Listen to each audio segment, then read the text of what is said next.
Good morning, everyone, and welcome once again. Mo kí gbogbo wa pé kọ́lá Jímọ̀ ṣọ̀pọ̀lọpọ̀ láyé. Ọlọ́run ṣe lè láṣemọ̀ fún wa. A máa bá wa láyà fi wá sáyé lọ́lọ́ ni lágbára Ọlọ́run àkópalẹ̀mọ́dún lọ́tún lọ́sì. Mo kí gbogbo ẹ̀yin ọmọ Yorùbá káàkiri gbogbo àgbáyé. Ìjà òmìnira láti bọ́ kúrò nínú oko ẹrú Nàìjíríà. Ọlọ́run á jẹ́ kó ṣeé ṣe fún wa lágbára Elédùmarè. Gbogbo àwọn tó bá dẹ̀ ní kò ní ṣeé ṣe tó fà wọ́n lọ́lọ́run lọ́wọ́. Àwa mọ̀ pé ó ti ṣeé ṣe. Mo kí wa lẹ́ẹ̀kan sí o. Ẹ káàbọ̀ sórí ètò wa bí a ti ṣe ń ṣe ní láràárọ̀ láti bẹ̀rẹ̀ pẹ̀lú Star Radio UK. Ẹ bá wa pín ètò náà. Ẹ bá wa sọ fún àwọn tí wọ́n ti mọ̀ pa ti wà lórí ètò pé KOIKIMEDIA àtútù bọ́ sórí ètò. President Bola Tinubu wọn náà máa lift ọ̀pọ̀lọpọ̀ àwọn èèyàn kúrò nínú poverty. Ǹjẹ́ gbàgbọ́ ìjọ possible láti lift 50 million Nigerians out of poverty within the next 3 years? So possible? Ẹ bá mi fi sínú comment section. Ẹ jẹ́ ká lọ darapọ̀ mọ́ Archie ní studio. So tá bá wá ṣetán pẹ̀lú Archie, àwa bẹ̀rẹ̀ títọ̀dọ̀ tiwa. Ṣé Bọ́lá Tinubu ìyẹn president ṣó lè yọ 50 million Nigerians kúrò nínú poverty? Òun ni ìbéèrè tí a máa jọ bára wa béèrè. Mo kí gbogbo ọlọ́run sí i.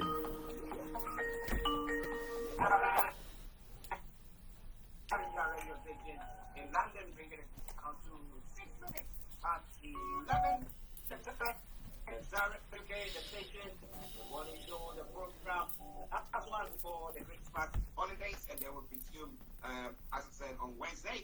That'll be 25th, 26th, 27th. Yes, then we will come your way.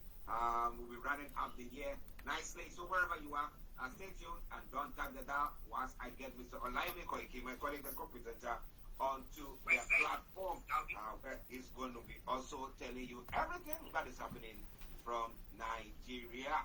I say, Yomi, good morning.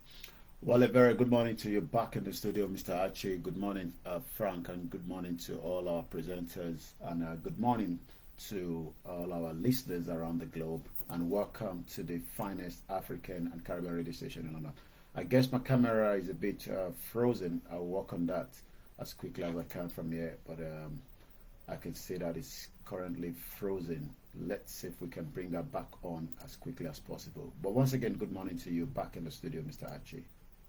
How are you doing, and how is the family, and how is the preparation? I know that after the kids, when they wake up, every day is Christmas for them, every day is New Year for them, so yeah.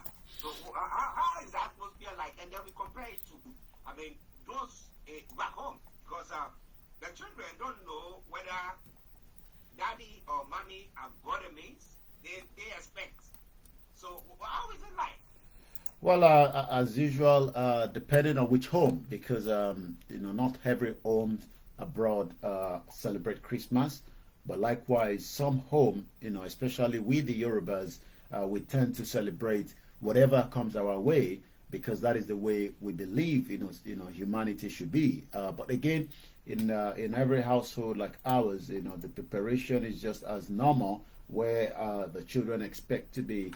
Even though, whether you say you don't have the gift or not, they expect some kind of gift. But it seems that, this year it's going to be slightly different, because, my neighbor sent me a card and says, please do not let us exchange, any kind of, parcel or gift. And I was wondering why, because maybe the cost of living as well has gone up, maybe because of so many other reasons. But like I said, the atmosphere, you can feel it. The family is not home as we speak right now, but it is just like every other household. You have to keep buying and buying. So it's also a time of buying, which so many people could be a little bit strained because of the economic situation, both in Nigeria and likewise here in the United Kingdom.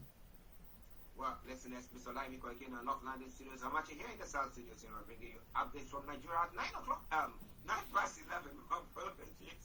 It's 11 o'clock. 9 past 11 here in London. All right then.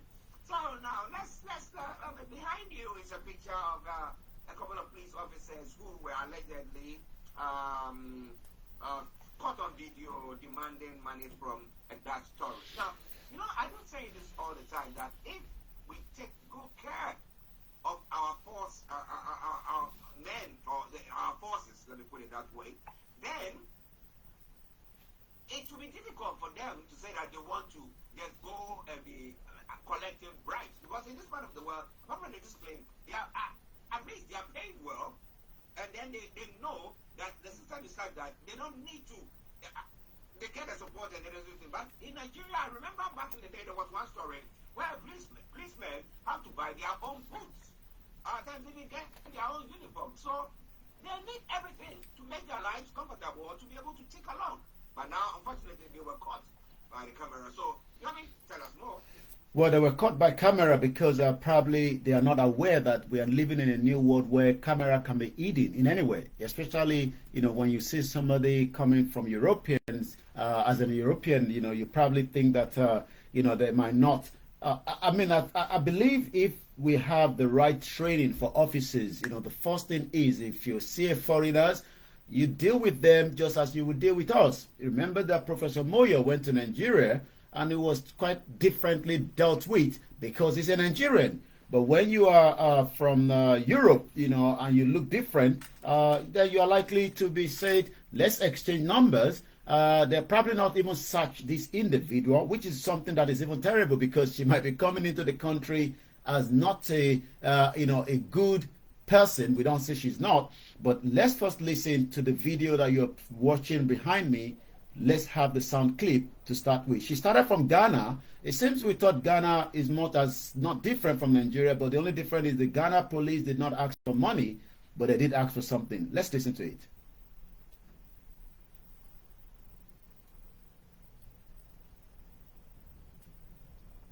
We'll try to get the sound out in just about a few minutes. I'm going towards Togo. And your name? Let's start again. My country. How are you? Good, and you? Happy to meet you today. Okay. What are the research for? I'm going towards Togo. And your name? Okay. Norali, yes. Like I take your number and we'll be communicating. No. And that is the Ghana police. No, it's okay. No. Or is it for security reasons? Carry on. Okay. The number. Carry on without any search. But she's now gone to Nigeria. Money. What? How are you? Hello. Hello? How is everything? Everything is fine. From where? Netherlands. Eh? Netherlands. Let me the car. What do you bring up? See the eh? Oh, you see the where they go? Abuja. Abuja? No. How are you? Give me something. How is everything? Everything is fine. Family. Huh? How's family? Good. Family is good. It's water. Give me money. Wait till you break up. Huh? Wait till you break up. I said, wait till you break up. Wait till you won't give me. Wait till now, wait till you won't give me. Give me something. Give me something now. Give me something. You give me something. Give me money. Money. Why? Well, you've listened to it, Mr. Archie. It just shows that we are all in danger, depending on wherever you are, whether you're in Ghana, where you can easily allow a foreigner to pass through. Just give me the number. She refused to give the number, but in Nigeria, they didn't need the number. They needed the money. So the latest update now, the officers are the one behind you right there. They've now been dismissed. According to the report coming from Abuja yesterday, the Nigerian police dismissed officers caught on camera demanding money from a Dutch female tourist. The two officers were consequently stripped off of their Nigerian police uniform to further confirm their exit from the constabulary service. The Oyo command of the Nigerian police has ordered the immediate dismissal of two special constabulary working with the state command who were caught on camera demanding money from a Dutch female biker tourist who was touring African countries. The Oyo Police Commissioner, Adebola Amzat, on Thursday yesterday ordered the immediate dismissal of the two constabulary identifiers, Jimoh Lukman, Karim Fatai, for extortion. The dismissed officer were literally paraded at the Oyo State Police Command Eleyele Ibadan, which is the camera, the images behind us. They were literally demanding money, and only God knows why we didn't have enough tourists coming into Nigeria when they will be extorted, because this was what Nigerians have been talking about. But as a lawless country as it is, it seems that we've allowed this to go on for too long, until we now start telling them, we will deal with you with hidden cameras. We will deal with you with hidden cameras. But what about the numerous Nigerians who have not got those hidden cameras? I mean, this one is just like a drop in the ocean. There are people who this morning, because of they are driving their vehicles, or they are moving goods from one point to the other, have been, I mean, virtually, the monies have been demanded of them illegally. But we see what goes on, and we know that, especially with these festivities, that is going to happen. But interestingly, somebody is been chopping some money, keeping some money, and that is a big one for the UK only. And then managed to a stake here, 543 million pounds in fixed deposits in the UK. So what about the others? Because they are talking about how many? About 593 illegal accounts. So if every one of them is got 10 million illegally, the man is a billionaire. You tell me. Well, it seems that the present Emefiele head is being used as a coconut to break. We have to use his head we got to break his head with the coconut. So, and that is exactly what this new administration has been doing, even though we know that Emefiele is not the only one that has bankrupted Nigeria. I mean, investigators have now come out to say that it seems that we got to find out more about Emefiele, because Emefiele operated 593 illegal accounts from the US to UK to China. This is coming from the Central Bank investigator this morning. The former Central Bank of Nigeria Governor Godwin Emefiele illegally lodged billions of naira in no fewer than 593 bank accounts in the United States, United Kingdom, and China without approval of the Apex Bank Board of Directors. So it seems that Emefiele was just operating without, the direction from the Board of Directors of the CBN Investment Committee. The special investigator says the CBN and related entities, Jim Obaze, found that the ex-CBN governor lodged about total of 543,482 pounds in the fixed deposit in UK bank account alone without authorization. When contacted, the counsel of Emefiele, Matthew Booker, senior advocate of Nigeria, asked to send him a text message. He has yet to reply, because probably maybe they're still wondering if we can defend Emefiele now that it seems that more evidence is now being unraveled, with Bola Tinubu saying that it needs to know whatever must have happened in the 8 years of the previous administration that led to the collapse of so many things. As we speak to you this morning, the pound sterling is dancing yo-yo, which is about 1,500 naira to the pound, and is almost about 1,200 naira to the dollar this morning. Well, interestingly, when was this discovered? Is it that the current president was monitoring the former president Buhari with his moves? So it's quite, because you know that it wasn't like when Buhari left office about 2 months or 3 months later, and they thought Emefiele might have done something, or maybe his deputies might have come up with a file to say he did blah, blah, blah, blah. But whilst he was getting out, just days, then they arrested him. So how did they know? Well, I mean, according to, the report, it was just after Tinubu became the president, July 28th, there was a sign from the president. Bola Tinubu had named a former executive secretary of the Financial Reporting Council of Nigeria, Obaze, as the CBN special investigator. So these literally started just about 2 months precisely after Tinubu became, the president on the May 29th. Emefiele, who is currently in Kuje Custodial Center, is now being prosecuted for 1.2 billion naira procurement fraud. He has not been able to perfect his 300 million naira bill granted by the High Court of the Federal Capital Territory in November 22nd. However, the document that has been obtained yesterday indicated that the former Apex Bank governor might now be facing fresh criminal charges over the handling of the CBN Naira redesign policy as well. So it seems that there's so much as we speak right now on Emefiele, and Emefiele could be prosecuted for illegal insurances of the currency under Section 19 of the CBN Act, alongside Tunde Sabiu, a former aide of the former President Muhammadu Buhari, and 12 top directors of the CBN. It was gathered that the Naira redesign policy was sold to Buhari at the instance of Sabiu, and that the initiative was done without the approval again of the board of the CBN. So it seems that Emefiele became his own cabal right inside the CBN, and they were probably cajoling the former President Muhammadu Buhari, that many of us now realize that it was as a failure because he couldn't understand some of what was happening around him. But it seems that there were some other individuals that were working against, Nigerians, and today many Nigerians are paying the price of what took place under the nose of Emefiele. It's quite interesting and sad because if custodians of various, entities of government are behaving this way, then that policeman who has been arrested for demanding a bribe from that tourist should be let go. They should just give them some money and tell them to go, because those who we put in the helm of affairs, paying them good, they are the same people siphoning the money. What has been the reaction on the ground in Nigeria? Well, the reaction of Nigerians are just, to find out how these administration will favor them.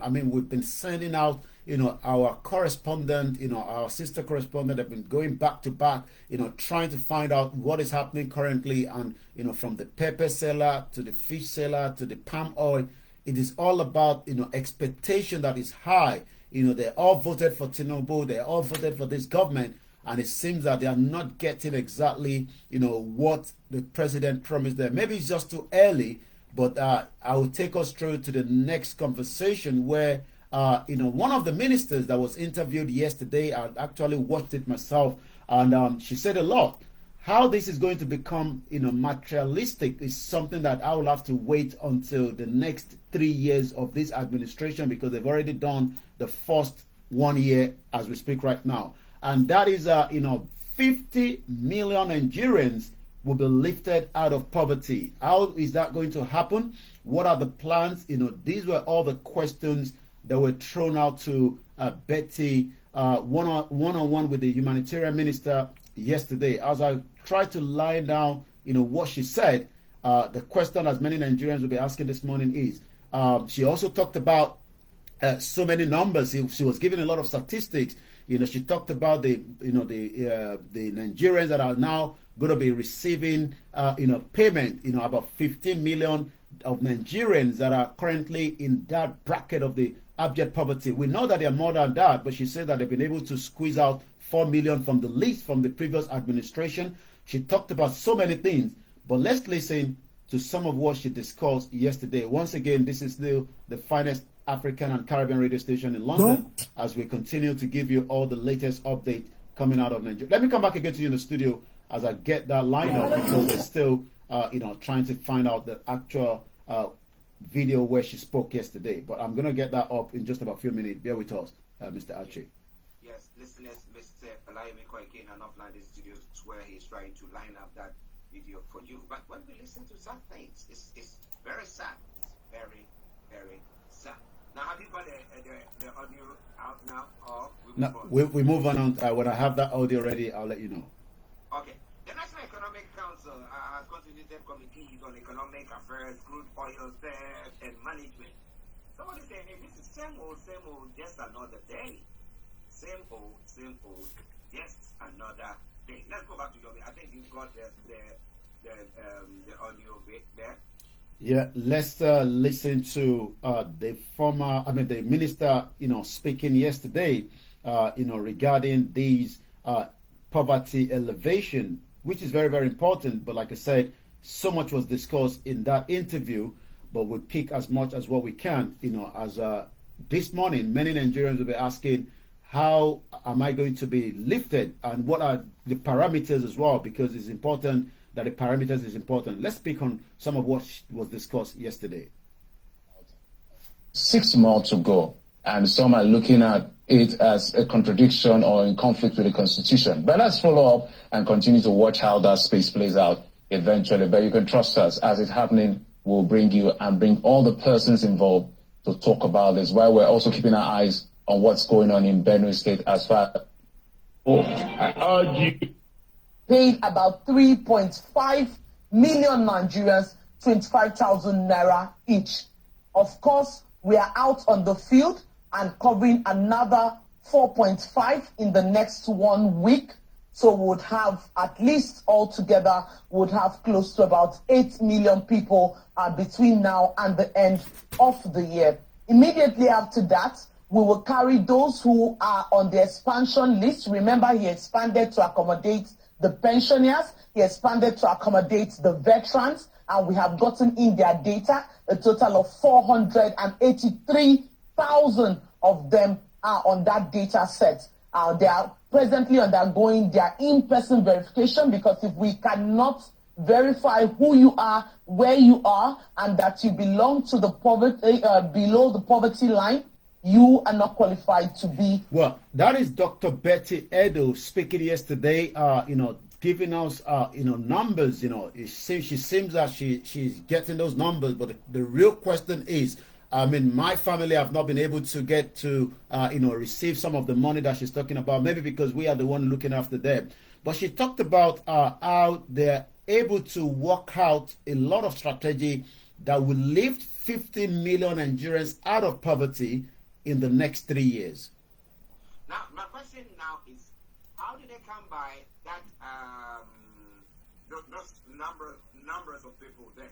Well, remember that Nigeria, as we know, Nigeria still remain, the capital, the poverty capital of the world this morning. That means they're working with the number from the National Bureau of Statistics, and how they'll be able to also find out if 50 million will be uplifted, will be again to look back into those data in the next 3 years, that would then be able to tell us that, as much as they want to lift 50 million out, they must not also allow more to fall back into the trap of poverty as well.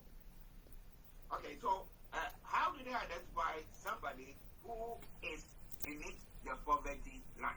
What threshold have they got? Is it somebody getting 1,000 naira a month, a year? What is it?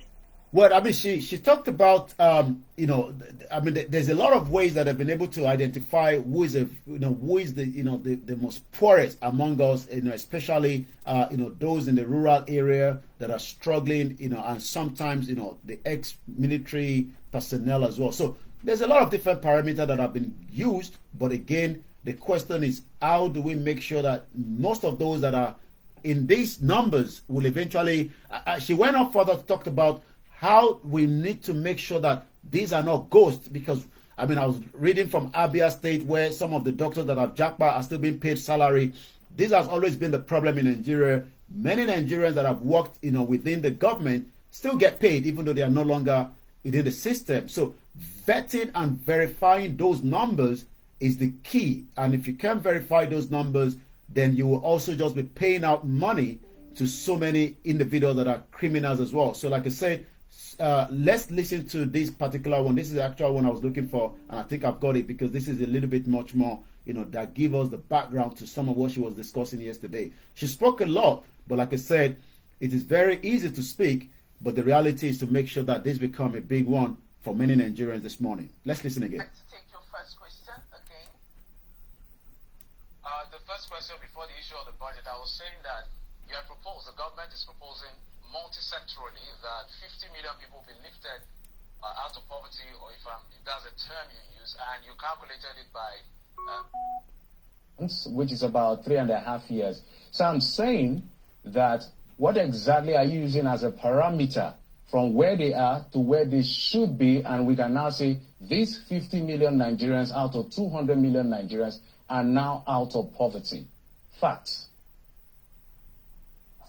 So thankfully, late last year into early this year, we had a baseline study by, of course, the National Bureau of Statistics. That's where you have the figures which you have mentioned earlier on of persons who are living under poverty line, who are affected by multi-dimensional poverty. We also have the MSIC, which is another study that clearly showed the different levels of poverty which is present or prevalent in the country. Now, these studies that were carefully done by the country acts as our baseline. We equally did a start-off on-site inspection, and of course did a kind of study too, an operational study at the level of the ministry to see exactly where we are and what we are taking off with. Now, at the end of 3 years, we are going to run another study which will tell us if indeed 50 million people have been pulled out of poverty. Well, you had out there, so that means this administration is saying this morning that within the next 3 years, 50 million Nigerians will be out of poverty. Well, it's quite interesting. If they are able to achieve that, that would be very great. But my question, once again, is whatever they are giving to them, is it something that is going to go far enough? And are they going to give them the necessary support? I mean, when I talk about support, I mean guidelines. You say that somebody says they find themselves in this, you are giving them an amount. Are you going to guide them in an investment? Or Oh yes, she talked about that. I know it's a very lengthy video. She talked about how to make sure that many Nigerians will not be put back into, I mean, whether you're an artisan, to support them, also they're going to be building more homes, 2-bedroom, 1-bedroom, especially those within the IDP camp. They're going to pull them out. So, I mean, these are very good initiatives, but we will see and monitor, and hopefully within the next 3 years, we'll be able to come back and talk about more of these as well, when that time comes. Well, first year of a president, if he's able to be doing all this or putting all this together, then what do you think? Maybe he will do well. Maybe we need to give him a chance. Or maybe somebody will think that it's too late or too late. But what do you think about all that? Star Radio UK, your favorite African and Caribbean radio station in London. 11:32. Let's go back to Yomi for the rest of the stories making the rounds. Over to you, sir. Well, still so much, to pick on from on the Friday, as the Friday to the weekend. The weekend, as we're going to be off on Monday, that means that we'll be back, after the short break from the Christmas festival period as well. So much, many Nigerians continue, to ask questions. Baby, one other trapped in the Lagos building collapse is coming up this morning again. At least 3 yet to be identified persons, including a baby and one adult, have been trapped in a collapsed building in Ibutimeta of Lagos State today.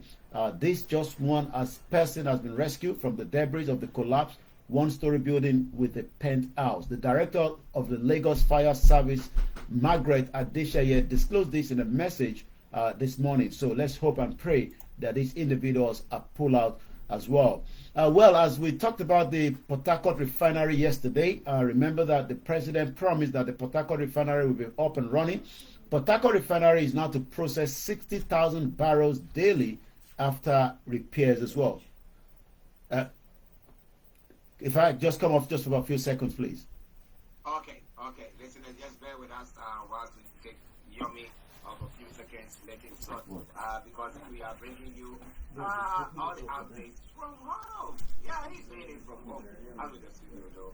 Yeah, it's just Radio UK. That's a good one. It's a good one for the government. I mean, if they are able to do, as Yomi is saying, the Port Harcourt Refinery working the way it's supposed to be, then 60,000 barrels a day.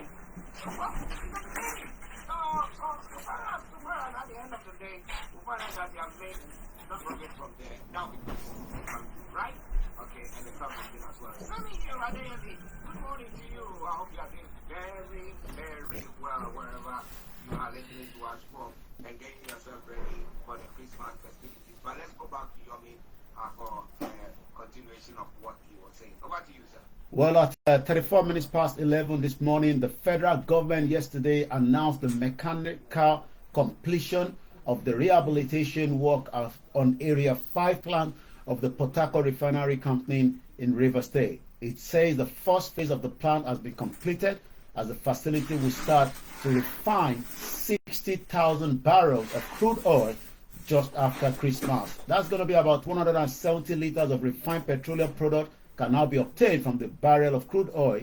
This implies that the 60,000 barrel production from Port Harcourt Refinery can now provide an estimated 10.2 million liters of petrol, popularly called petrol refined product. So we're going to be monitoring that, and see how maybe, just maybe, that would change the price of petrol within the market, because the most important thing, many Nigerians are paying so much this morning, almost close to 650 naira per liter. So we will wonder whether that would make any difference. The Nigerian army gets a new general. About 112 new generals have now been appointed by the Nigerian army. Remember that this administration came in with a different tactics to tackle the security. And I can also give us the good news: those that were kidnapped from between Abuja and Kogi over the weekend, remember, we can now confirm that they've been released. Whether money was paid, I don't have that confirmation,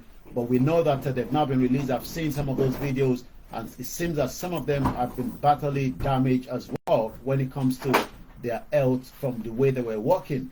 The Nigerian Army Council has promoted a total of 47 brigade generals to major generals. Also, 75 colonels were elevated to the rank of brigadier general. Their promotion is just coming after the retirement of 113 generals as at Wednesday. This is coming from the statement by the Director Army Public Relations, Brigadier General Oyema Iwachukwu, said the council literally approved the promotion of the senior officers on Thursday. Well, we are still getting the naira scarcity, Mr. Archie, as I know that this is going to be the most busy weekend, as everybody will be making their way out to buy the final goods, whether in UK, in America, especially those that are celebrating. But the problem in Nigeria this morning is, even though you're sending the money home for your loved ones, they're finding it difficult to get the money out of the POS and the ATM. But it seems that the CBN is taking a very, very big stand on these and is now giving just a strong warning.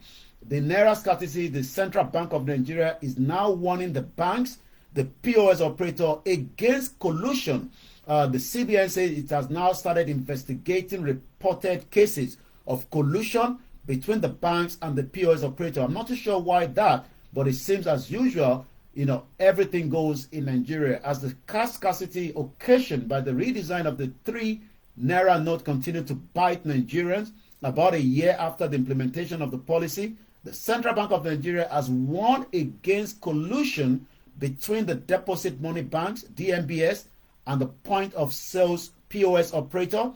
This was a statement that was issued yesterday by the spokesperson Sidi Ali Akama. The Apex Bank said that such collusion was literally affecting the availability of cash, the seamless circulation of the naira in the country.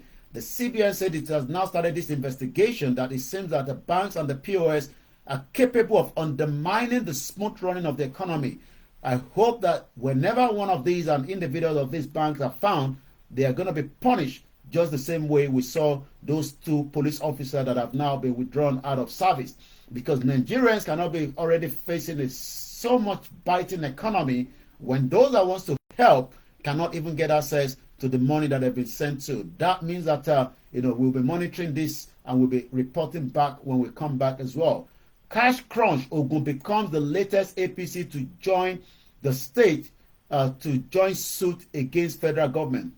The Ogun State governor has filed an application at the Supreme Court of Nigeria seeking to join Kaduna, Kogi, and Zamfara State in a suit against the federal government of Nigeria over the validity deadline of the old 200 and the 500 naira and the 1,000 naira. Already, at least 7 APC states, including Kano, Ondo, Ekiti, have sued the federal government, while Rivers State said it will join the suit against the federal government and the Apex Bank. At 11:30 now, I'll pick one more, and then we head straight to the social media this morning. Once again, it is still the finest African and Caribbean radio station in London, as we continue to wish all our listeners around the world Merry Christmas in advance. Well, again, as we talked about, the security, we talked about mostly, businesses. Like I said, we've been following back to back, the business situation in country, and many are lamenting and complaining. Well, federal government float scheme to boost cassava production. Cassava is used for so many things. Most importantly, it is used for gari. That is, well, one of the average food in Nigeria. It's becoming more expensive as well. But this morning, as we go into what the federal government will be doing to support farmers, and as we do know that the reason why we are seeing many backlash, is because the Fulani terrorists continue to drive in their cows into the farms and destroy those that have worked tirelessly, especially in these, very, very difficult terrain. Most of them are not being supported, with the government, but it seems that the federal government says through the same Ministry of Humanitarian Affairs and Poverty Alleviation, we talked about Dr. Betty just about a few minutes ago, has said that it has now concluded plans to revive the moribund Gari processing factory in Alakpoti village in Ado-Odota, local government area of Ogun State. The ministry in a statement declared that the move was in recognition of the agricultural potential of the community, which is the second largest farm settlement in Ogun State, a key producer within the cassava value chain in the southwest Nigeria. According to the ministry, this intervention is deemed necessarily because the community has immensely potentially to be a major supply source of cassava produced to Lagos. The reason why we are not even getting gari in the market is because the same cassava is used by the bureaus. So that means that rather than allow the cassava to be transformed to gari, they are using it to produce Guinness, which is again another well drunk drinks that many Nigerians consume. But the question is, would you consume Guinness, or will you prefer gari? So let's hope that this kind of initiative, which was something that was done during the regional government of the late Obafemi Awolowo, where you will be able to supply and you'll be paid, for giving them, these raw materials that would then end up to become, what it can be used for. Again, Nigeria leads in cassava, yam, maize, palm oil production. The minister is saying also cassava production training for 1,000 ex-militars begins again in 2022. These are previous news updates, but again, as you can tell, cassava is a very, very interesting, meal that can be consumed if we can able to support the farmers as well.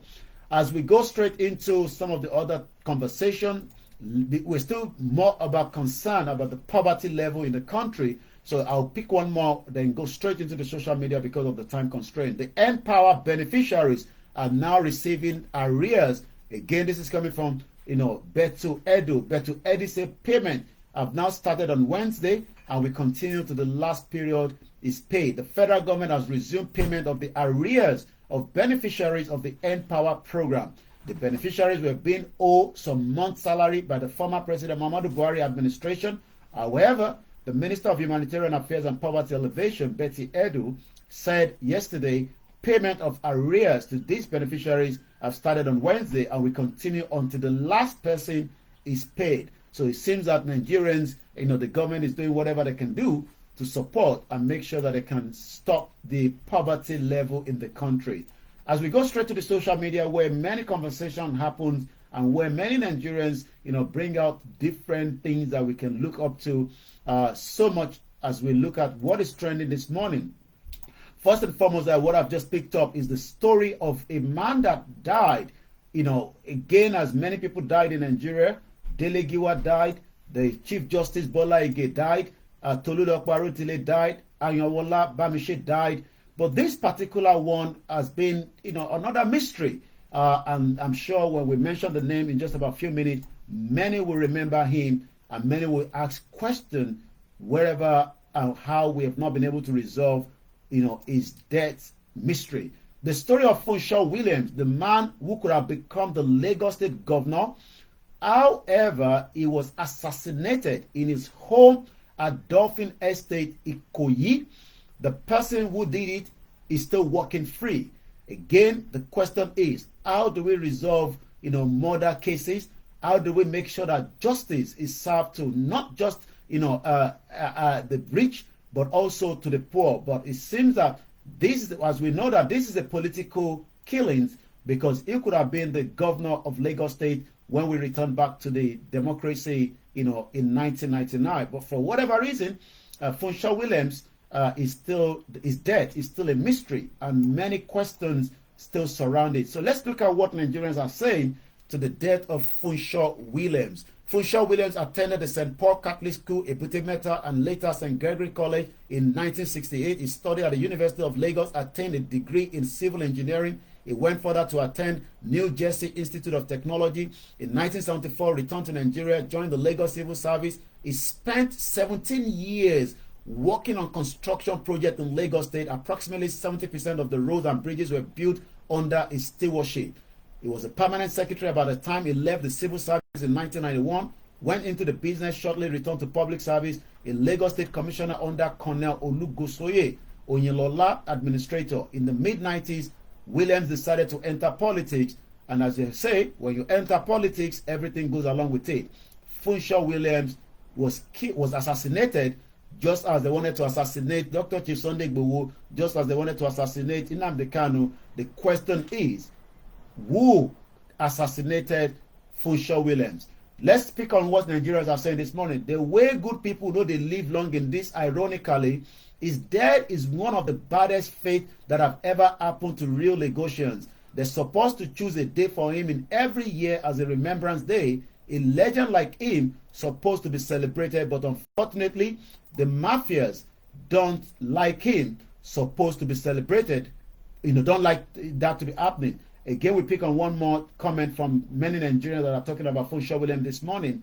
And one person also went further to say, Funshaw Williams, a Nigerian politician, giving us the background, worked in the public sector, but again was killed. According to Peter Obi, he's my president, they even celebrate day in, day out. In fact, someone like that would possibly tell you they build Lagos. Funshaw Williams would have transformed Lagos and make it stand shoulder to shoulder with cities like Johannesburg and London. And the last one before I come back to you, Mr. Archie, Nigeria has wasted more brilliant and sound mind and have promoted more thieves like the one in now. You know what I'm saying. I pray a day will come when the brilliant, just and upright people are allowed in places of authority in Nigeria. Well, interesting updates from there. Listeners, Mr. Lively Koiki. But the question once again is the cassava. Do you want to drink Guinness from it, or you want to eat curry? Which one will do for you? I want to know what will drink from it. You will drink alcohol, Maybe the Guinness is for those of us abroad, so we allow our people to starve and then we drink the Guinness, because the Nigerian Guinness is well respected in Europe than the one produced there because of the the way it has been produced. Oh, okay. Yes. Interesting. And let me say, Funshaw Williams, may his soul rest in perfect peace, and to his family and loved ones to condolences to them. A very, very sad one there. But, well, we have to run up. Can you wish our listeners a Merry Christmas and a prosperous New Year? We will be resuming on Wednesday, God willing. So we'll take the 27th and 26th and 25th and 26th. So we'll be back on 27th. Yeah. Well, on behalf of myself, my family, I would like to say thank you so much to everyone that have joined us in the last 12 months, up to when the Christmas is also around the corner.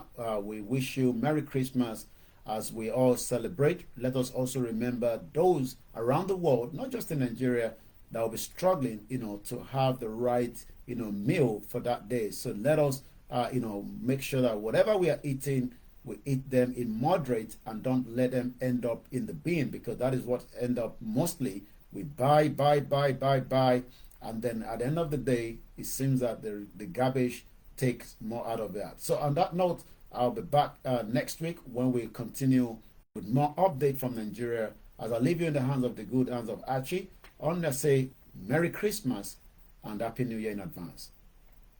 Yes, Merry Christmas to every one of you there. Yummy, Merry Christmas to you. But we'll catch up sometime this afternoon or this evening. We'll catch up. Bye for now. Bye-bye. Okay, listeners, that has been Mr. Lively Koiki. For you, bringing you all that you need to know when it comes to Nigeria. But we're going to be, as I said, the program was supposed to finish at 12 o'clock, but my producers are giving me another 10 minutes to be able to bring you all Okay, I think the speaker is on. Good morning once again. And as we always say, everybody's always looking up to what is going to be discussed and what is the way forward and all that. First, let me first put this out, and I think I should play that to allow that to roll while I just go and prepare one or two things at the back. My name is Olami Koiki. I'm sure many of you by now know my name. If you're watching us, 10 people are watching us. Only one person likes the program. I don't know why. Tabade are live. I'm sure you always want to have us live. So why do you watch the program and you don't like it? You don't share it? I don't understand. You know, we are doing our best. Muke must be so that we can be live. You know, I could decide not to go live and just speak to Archie alone, but we decided to bring everybody on board. So 36 people are watching on KOIKIMEDIA. Only 17 people have decided to thumbs up. So these are not very good. You know, a lot might encourage you so that we can be able to be doing more. If you encourage us, it gives us the. I mean, it's not about just giving us money and praying, but when you come on the platform, especially a platform like this, YouTube pulled out a video that I did again because they don't want us to speak out. You know, they might tell us that we have freedom of speech, but again, you know, these platforms have been attacked back to back. You know, I mean, I'm sorry, I'm going to use this word. I'm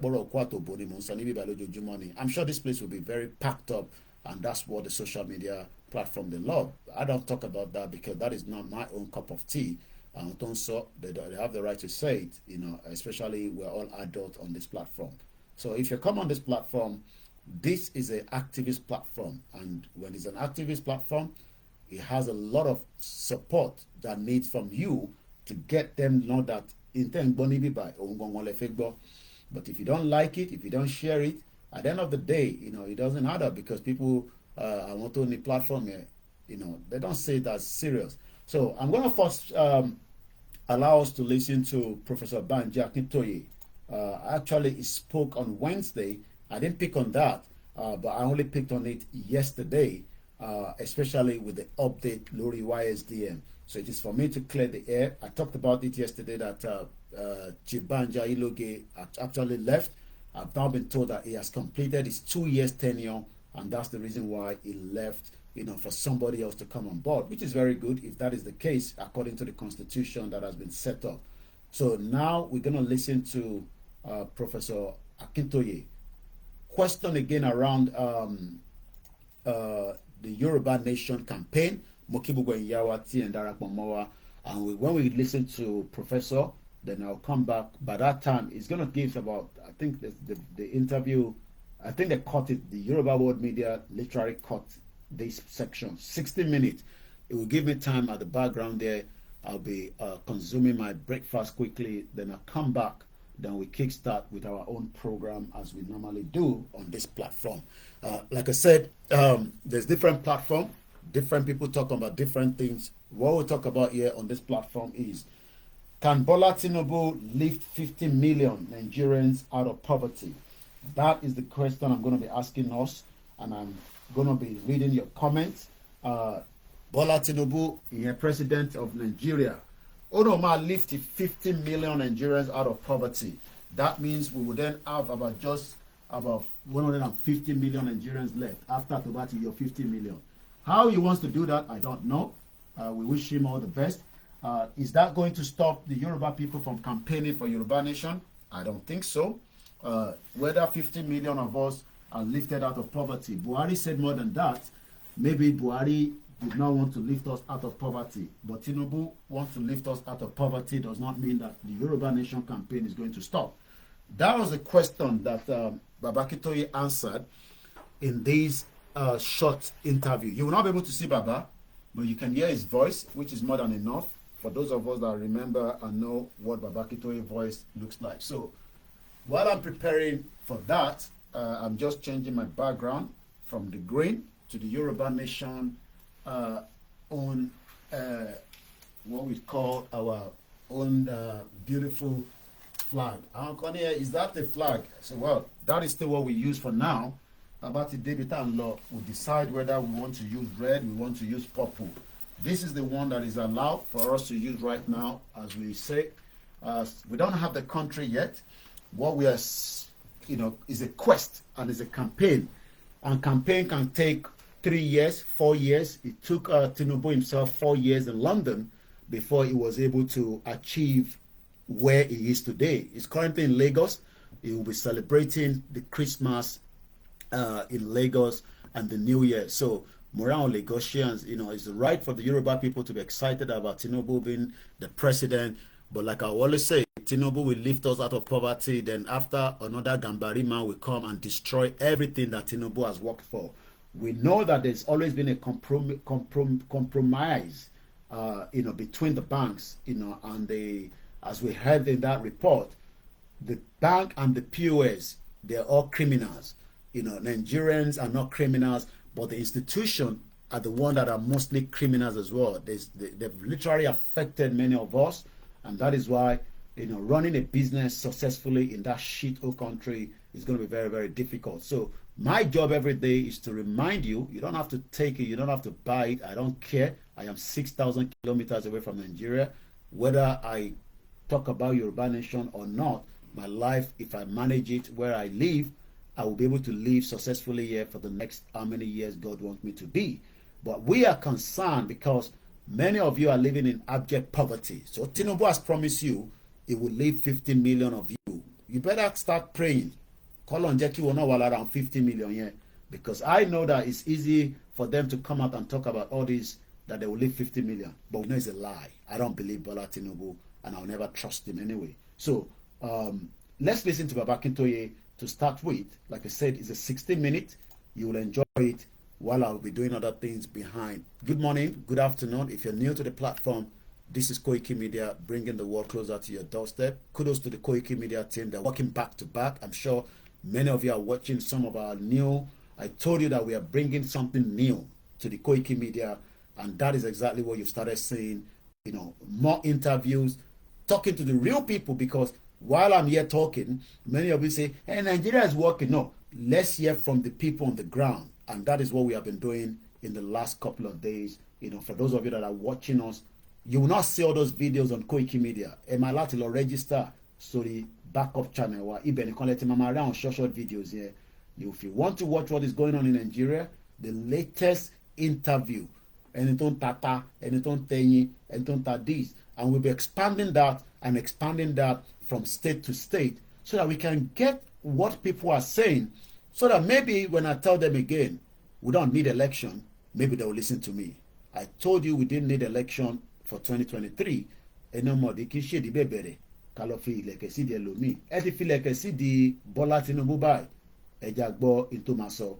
But before that, eja ka gbo nti Baba Akintoye so regarding questions surrounding this Yoruba Nation campaign and whether YSDM has collapsed or not. I'm coming back. I'll be off my seat for about a few minutes.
Did you know that the best way to make an extra income on Amazon is not by setting up an online store or selling physical products? So what's the best side out there right now?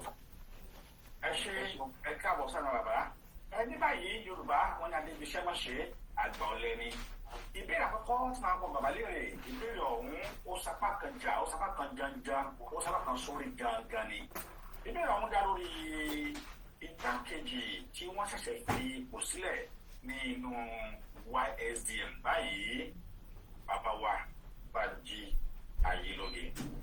Nípa àkọlé ìwé tí wọ́n kọ, àwọn ọmọ Yorùbá ń bèrè wípé ṣé bàbá ọ̀hún parí ìṣàkóso wọn ni àbí wọ́n ṣe ẹ̀sùn kan tí wọ́n fi yàn wọ́n kúrò ń bẹ̀ torí pé wọ́n rí àkọlé ọ̀hún ẹgẹ́ gbélé tó jẹ́ pé ó yẹ kí bàbá ọ̀hún kó fi dúpẹ́ fún iṣẹ́ ribiribi tí wọ́n ṣe àti àtìlẹ́yìn tí bàbá Banji Akintoye tí wọ́n ṣe fún wọn, ṣùgbọ́n tó jẹ́ pé níṣe ni wọ́n kọ àkọlé ọ̀hún lọ́nà tó gbà ní ọwọ́ kan ìjánu.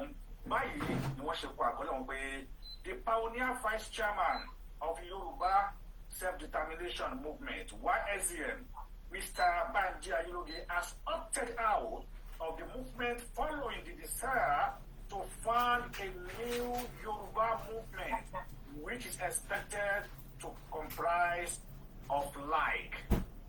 Pé ìwé ìròyìn yìí ẹ ṣe o pé o mọ ìṣèjẹni tó kọ news ẹ̀yà ìtẹ̀wé ọkọ̀ ìṣèjọba tó kọ bẹ́ẹ̀. Because nǹkan tó ṣẹlẹ̀ láàárín wa ní Yorùbá Yorùbá self-determination movement YSDM our brother Banji Ayiloge did 2 years of meritorious work for Yoruba self-determination. That was the time to get back up there. Difficulty was it was a lucky thing that made a man of his caliber and solidity in the work.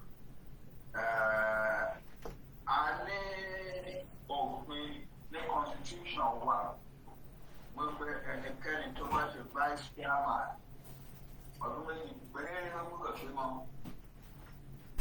Kì í ṣe pé Mr. Ayiloge ṣe é nìkan Banji Ayiloge ò ṣẹ̀ wá o. A ò lè jáde òun náà ò fi bínú jáde o. So nínú sọ ẹ pé uptown yẹn ẹgbàgbé ẹ̀mí ọ̀ ẹni tó kọ̀ ọ̀pọ̀ dáadáa. Ọmọ English yìí lò. Tó bá mọ̀ ọ́ yóò mọ̀ wípé impression tó ń gbé sílẹ̀ ni wípé ó ti so bínú kúrò bẹ́ẹ̀ rárá o, kò bínú kúrò dáná wa o, àwọn náà kò bínú lè kúrò o. Ẹ̀ka tó ṣẹlẹ̀ ni pé nígbà tí ọdún méjì tí òfin wá sọ pé ó gbúdọ̀ lò tó oṣù bíi méjì láti bí October. Ọdún méjì yẹn máa parí ní 18th of December. Gbogbo alámọ̀ láti October the secretary general ti kọ̀wé jáde pé the vice chairman star ó fẹ́ end on so date, and therefore gbogbo àwọn organization wa tẹ́ bá lẹ́ni tẹ́ fẹ́ nominate pé kó dípò ẹ̀ nominate yẹ. Oṣù méjì la fi ṣe ètò yìí ìṣẹ́pẹ́ ìlà àròjọ kan gbogbo ajá fúnra wa kára lọ́mọ bẹ́ẹ̀ ò ṣẹlẹ̀. So wọ́n máa ṣe secretary gbé ní ìṣẹ̀ jáde ní October. Àwọn organization kan wá nominate àwọn èèyàn wọn. Mo rò pé wọ́n ní ọ̀pọ̀ ilé ìgbàgbọ́ mo rò pé tó márùn-ún mẹ́fà. Secretary general wá pé àwọn tá à ń pè ní vetting committee, it's the same vetting committee tó ti ń ṣiṣẹ́ láti tó tá a ti dá YSDM sílẹ̀ 2 years ago. So wọ́n pe vetting committee wá invite gbogbo àwọn tí wọ́n nominate wọn yẹn wá sí ìpàdé láti vet wọn níkọ̀ọ̀kan. Wọ́n sọ fún mi pé ìpàdé tí wọ́n fi vet yẹn ó bẹ̀rẹ̀ nípa bí aago 7 lálẹ́ báyìí. Aago 4 àárọ̀ ọ̀la ló tó tán. So kì í sọ̀rọ̀ ọ̀rẹ́ kankan. Nígbà táwọn ẹ̀ ṣe tán, wọ́n gbé rìpọ́ọ̀tù wọn fún Secretary General for Transmission to the Executive. Secretary General adé gbé rìpọ́ọ̀tù wá sí the Executive pé lágbájá ni wọ́n yàn wọn. Lókè Executive ò ní kankan láti ṣe pé òkè meeting council, the whole council, all the organizations represented in the whole council. council. Switch to Chrome to load your favorite sites fast, so you can browse with ease. Fast, safe, yours. Get Chrome for Windows.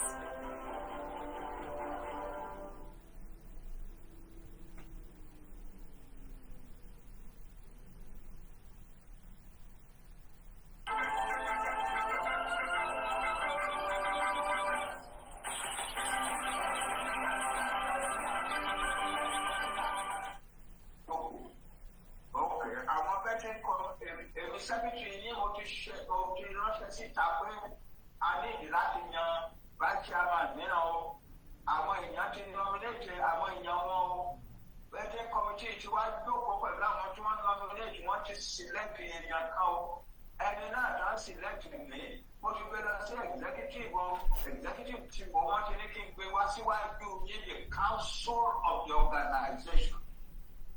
So council dẹ̀ wò àdẹ̀gbà ẹni tí wọ́n yàn yẹn. Now, pàtì tí ẹgbẹ̀sẹ̀ ayọ́gbẹ̀gbẹ̀.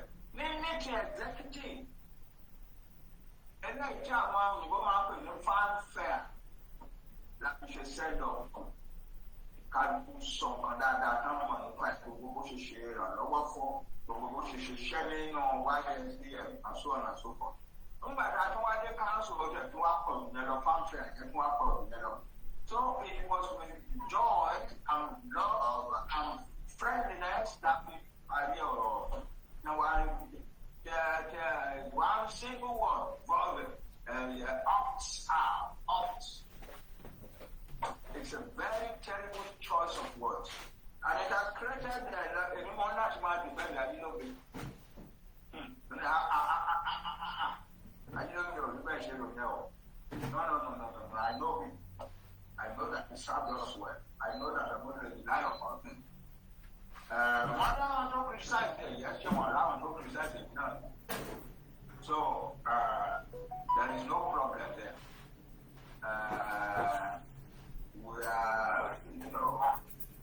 We are happy to report to you all the position of Manuel Diego. The new chairman, the one who was approved.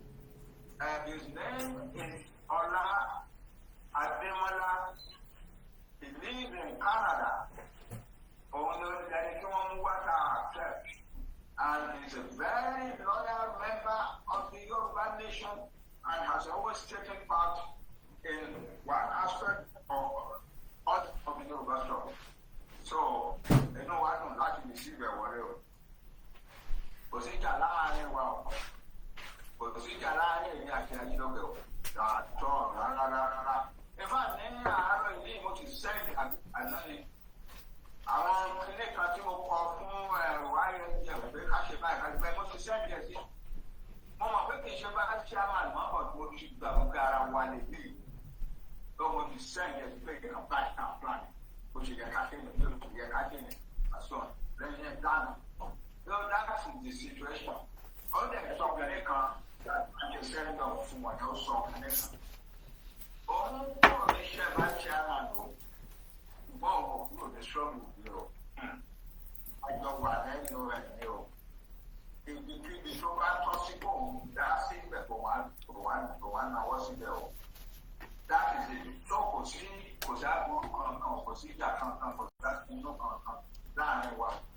But you get it. It is just the process. With love and peace and friendliness. Ẹ ṣe àdúpẹ́. Ntí àwọn ọmọ kóòtù òjìlé tí wọ́n fẹ́ bèrè náà nù ẹ ti bá wa ṣàlàyé. Gbogbo ẹ̀yin tẹ́ ń gbọ́ wa ṣe ní báyìí pé a sọ wípé àárín wa gún bẹ́ẹ̀ la sì nígbà kí àṣetán ó ráyè wọlé sí àárín wa. Ẹ jẹ́ kí n máa dá ìbéèrè padà sọ́dọ̀ àbáròpọ̀ rẹ̀. Kí àwọn náà kí wọ́n gbà á látọ̀dọ̀ mi lókè ọ̀hún. Ẹ ṣeun mo dúpẹ́ bàbá wa àwọn èèyàn yín tí yín ní gbèjégbèjọ àwọn ọmọ yín káàkiri gbogbo àgbáńlá ayé mi kàn lè máa dárúkọ gbogbo wọn ní o bíi Táíwò Bánúsọ Babátúndé Ọlátúnjí àwọn orúkọ tó ṣe é pè mọ́yàn lára Sẹ́ríkì Àbdùsàlámì àti bẹ́ẹ̀ bẹ́ẹ̀ lọ. Sọ̀rọ̀ sókè nígbà báyìí bá fọ́ dáadáa. Ẹ̀yà wọ́n ní ẹ̀mí yín àgùn wọ́n ní ní máa kí yín dáadáa o wọ́n ní kẹ́mi yóò gùn o pé àwọn dúpẹ́ lọ́wọ́ yín lọ́pọ̀lọpọ̀ ẹ̀sà. bàbá ìbéèrè tí ó wà tó ṣe kejì tá a fẹ́ mú òun lélẹ́yìí o. ìbéèrè kejì náà ni wípé àwọn ọmọ yín ní gbogbo àgbáńlá ayé pátápátá kúkú máa ń pẹ́ bímọ tó pọ̀ káàkiri gbogbo àgbáńlá ayé wọ́n ń béèrè pé níbo ni iṣẹ́ tiẹ̀ gbé dé dúró lórí ọ̀rọ̀ Yorùbá nation. àwọn kan tiẹ̀ gbà pé àṣẹ Yorùbá bẹ̀ pé Yorùbá nation ti kú ẹ jẹ́ ká kúkú ní kálukú máa ṣe tí ẹ jáde ọ̀yà ọ̀pá oníkàkú gbàgbà rẹ̀ kankan kò sí kankan tó ń ṣẹlẹ̀ mo wá ní ọ̀dà ẹ̀yẹ níṣòro ńgbà tí bàbá wa alànà ọmọ Yorùbá tó bá dé ẹ kúkú mọ̀ wọ́n n ó dá yín lóhùn ìbéèrè yìí ẹ ṣeun sà ìbéèrè kejì nìyẹn. ẹ ṣe ọmọ tó bá ìbéèrè tó lè ṣe pàtàkì gan-an ni because ọ̀pọ̀lọpọ̀ máa ń pè ní bàbá ó láti tó lọ́rọ̀ wá dé àṣọ kì í ṣe ìdílé kan gbogbo àwọn táwà nínú iṣẹ́ yìí là ń ṣiṣẹ́ níbi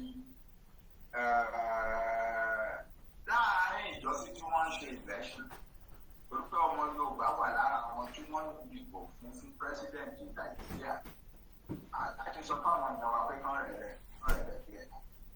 That's our duty to him. But today, you know, to the president of Nigeria. So we talk now to the president of Nigeria. No longer to our brother Bola Tinubu. We see our brother Bola Tinubu is more importantly the president of Nigeria. And we have serious problems, serious objections to Nigeria. The white president now la máa gbé sí. Bẹ́ẹ̀ni. Àti ìgbésíwájú Buhari torí pé kò fẹ́ ṣara wa, kò fẹ́ ṣara olóbùkún ni Buhari. democratic inclinations. Okay, náà wa kò dá wa lóhùn. Kò ní dá wa lóhùn. So now, Fúlàní Buhari. president wa tuntun, the new president of Nigeria, kò settle our baby safety right well. Ìyẹn bẹ́ẹ̀. Ṣùgbọ́n tó yẹn lọ, àkànṣiṣẹ́ náà ó pọ̀ mọ́ ni. Iṣẹ́ ọ̀nà méjì ní iṣẹ́ self-determination pín sí. Èkéní, ká mobilize àwọn èèyàn wa ní ilé kí gbogbo wọn mọ̀ bí gbogbo ẹ̀gbọ́n ti gbé àlọ́ irú gbàtà àti ráàlì níjọsí wọ̀nyẹn. Ìyẹn ìkan. Èkejì, káwá máa bá àwọn ìjọba ayé sọ̀rọ̀, àwọn ọ̀pọ̀lọpọ̀ ìjọba countries ayé, orílẹ̀-èdè ayé, wípé à ń lọ ayé ìrànlọ́wọ́ ní ìgbàgbá ìta ìdáfẹ́kẹ́ ṣe fún wa ní ìjà yìí ìta ìjà àṣọ ọ̀nà. Ẹ̀yẹ is a very big project. Ó tóbi gan-an ni o.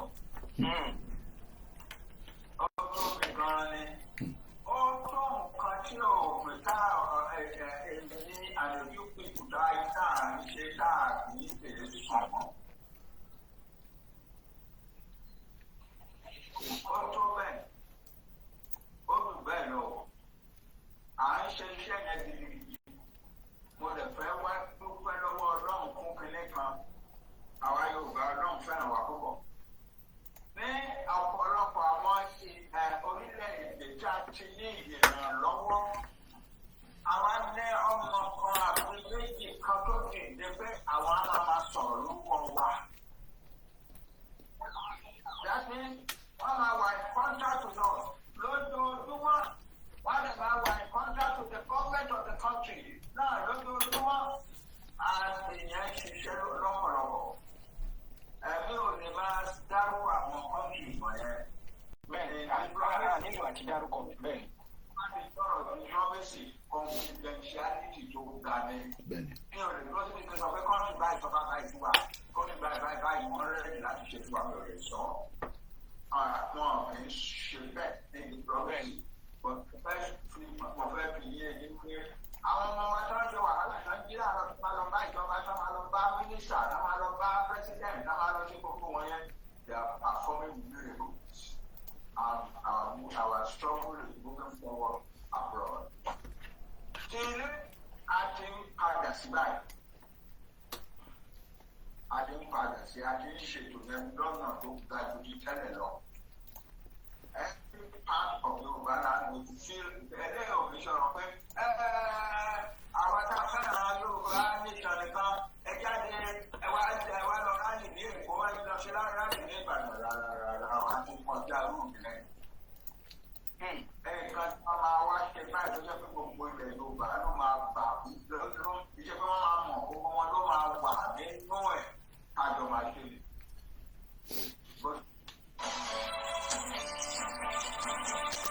Okay, ọ̀dà pọ̀ tó sọ. Alright. Gbogbo alágbọ́n nǹkan tí bàbá wa alànà sọ. Ṣé jẹ́ kí n kakọ̀ra ju nǹkan kékeré ṣe kí n fi parí custard àti mince pie ni. Kò ń ṣe nǹkan tó jẹ́ big deal. So Bọ́lá Tinubu ti náà máa yọ yín kúrò nínú poverty 50 million. So mo ń bọ̀ níbẹ̀. Mo kí ẹ easy.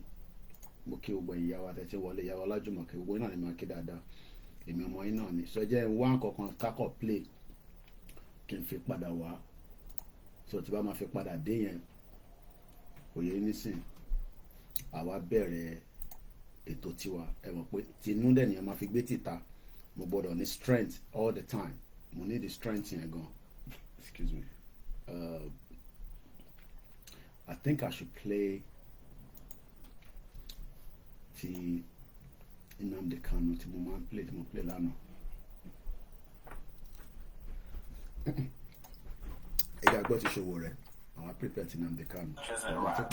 When your house is on fire, Nigeria needs a revolution or else.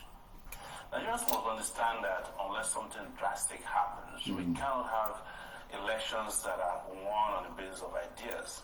As things stand in Nigeria today, our successive governments have destroyed the basis for any progressive politics. You cannot have a country where young people who are brilliant, who have ideas, are told to run for councillors, while people with antiquated ideas are recommended to be presidential candidates. And even they become president. That's why the country is the way it is today. Unless the revolution happens in this country, same way they had in Sudan, probably in Algeria, it's going to be difficult to have free and fair elections. I am saying it so that we're not under any illusion that somehow, if we continue to talk, it is not a battle of wits. That the democratic space will open for us to have a country where good people, great ideas can lead the country. As we chanted during our recent protest march in Maryland area of Lagos, in Nigeria where just 5 people will be richer than 200 million people, call it work. In Nigeria where your NEPA bill is greater than your house rent, call it work.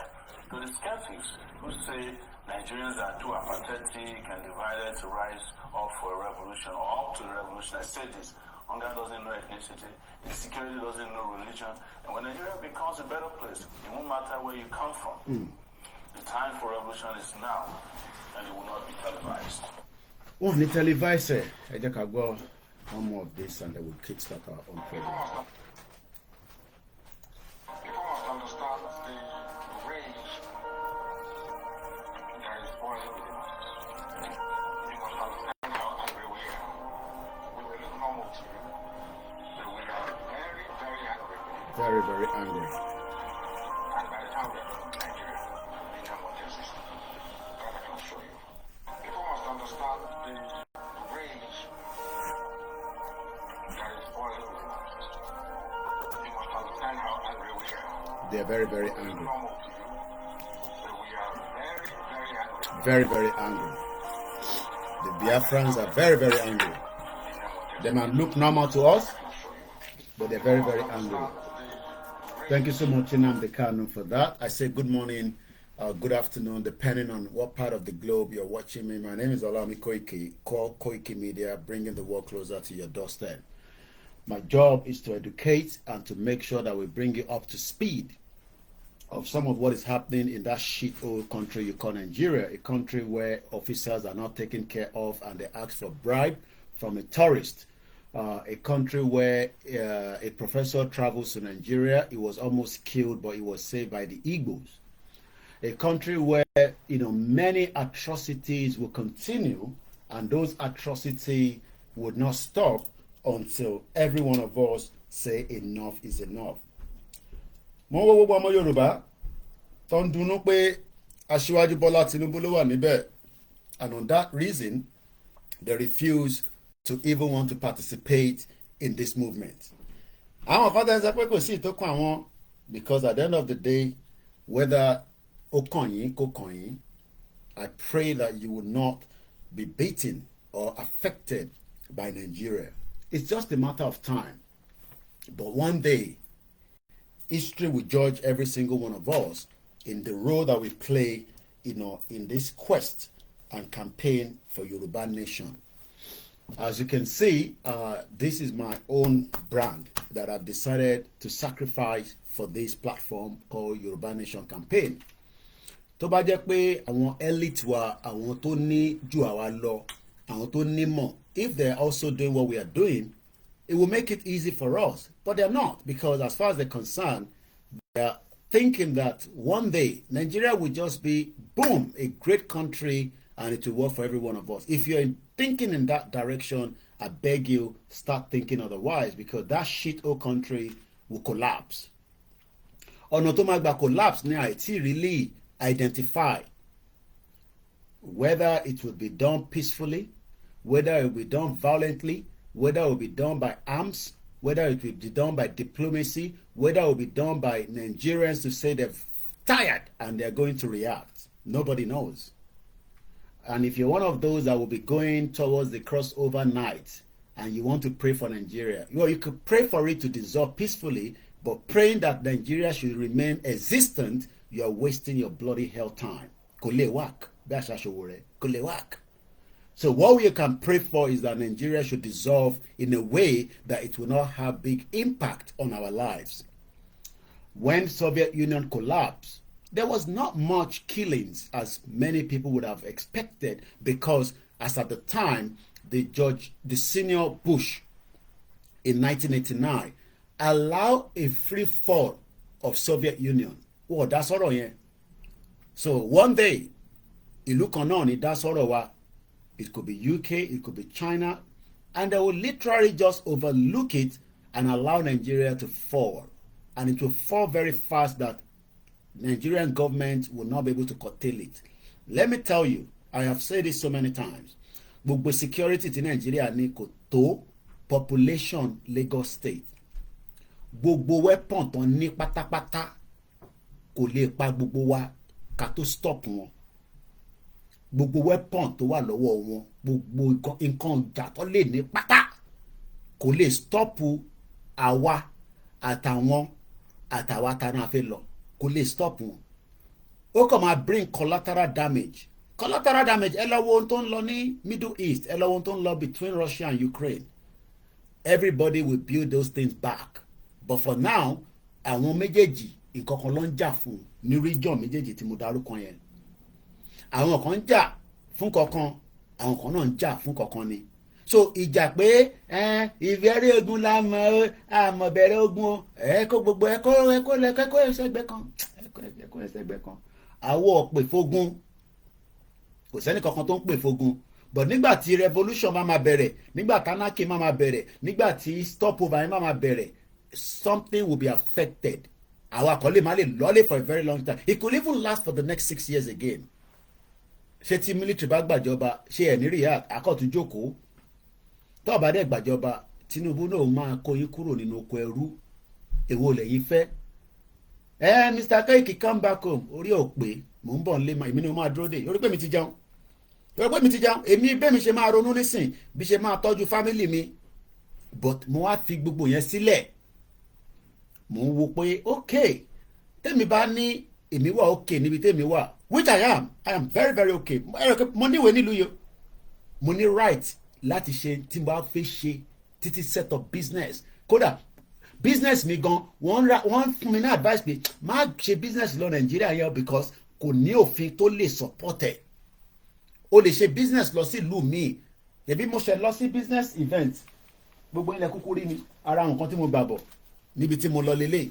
Kódà wọ́n fi mí ṣe partnership ṣẹ́rí àpolówó gan sórí bá ṣe máa ń rà nìyẹn tá máa fi ránṣẹ́ sẹ́yìn tẹ́ wà nílé kẹ́ má bàa kú torí ìtàn tà fún yín. Àwọn ọmọ Ìgbò ti lọ kó fake wá torí àwọn olówó lọ́wọ́ láti ṣe fake nítorí fi pa ìyá dọ́rà nìyẹn woman nìyẹn sórí ibuprofen paracetamol bàbá ti lọ sí store bá ṣe máa mu ní méjì mẹ́ta torí àná àwọn family nílé èmi ò ní jẹ́ kí family mi lọ ra paracetamol tí ó jẹ́ pé fake tó kó wálé kó má bàa pa wọ́n dànù nǹkan mi kékeré ló máa lò akọ̀ pa ẹ́ dànù akọ̀ kú tẹ́ akọ̀ kú bam akú dànù but àwa ta ní family nílé ṣé gbogbo èèyàn ni mo lè ra paracetamol fún ṣé gbogbo èèyàn ni mo lè ra ibuprofen fún tèmi bá lè tọ́jú àwọn family tèmi because wọ́n ń lo oògùn nàìjíríà bẹ́ẹ̀ ni ìtọ́ bá lè lò ní nàìjíríà at least ìtì bá lè rà ní bíbá màá bá wọn rà bó ṣé mo lè rà fún wọn ṣé mo lè rà fún tọ̀hún ṣé mo lè rà fún tọ̀hún nígbà táwọn gbòógì company tán kúrò so àwa ní right ìgbádùn tá à ń gbádùn ní bíbá àwa wá wò pé ẹ̀yin jìyà but nítorí pé ọmọ òde òní ṣèdí bẹ̀bẹ̀rẹ̀ bẹ́ẹ̀ ni ẹ wo gbogbo ẹ máa mu fake drink lẹ́mu ní nàìjíríà thank you so much easy life fún kọ̀tẹ́sán yẹn ní abia àwọn ọmọ ibo yẹn mọ̀ nípa fake kò sẹ́ni kankan tó lè bá mi sọ yẹn ìyẹn mi pé torí pé gbogbo àjọ ń ṣe yorùbá nation àwọn ń ṣe biafra níta bá máa sọ títọ́ a máa sọ títọ́ nípa fake ibo mọ̀ nípa fake but nípa ritualist yorùbá ló mọ̀ nípa yẹn ẹ máa sọ fún mi pé ibo ló ń ṣe ritualist àwa là ń ṣe ritualist dáàdì kan pè mí lánàá wọ́n ní Mr. Koiki mo dúpẹ́ lọ́wọ́ ẹ̀ gan wọ́n ní tẹ̀ send account number wá wọ́n tún béèrè nọ́mbà yẹn kan mọ̀ ní sọ yẹn kí n bẹ́ẹ̀ fi kankan síbẹ̀ wọ́n náà máa kéré ó kéré lahùn bẹ́ẹ̀ tẹ̀ fún wa àti ẹni tó fẹ́ fún yàn nìkan wọ́n náà ti wà nílùú yìí láti 1980 or 1978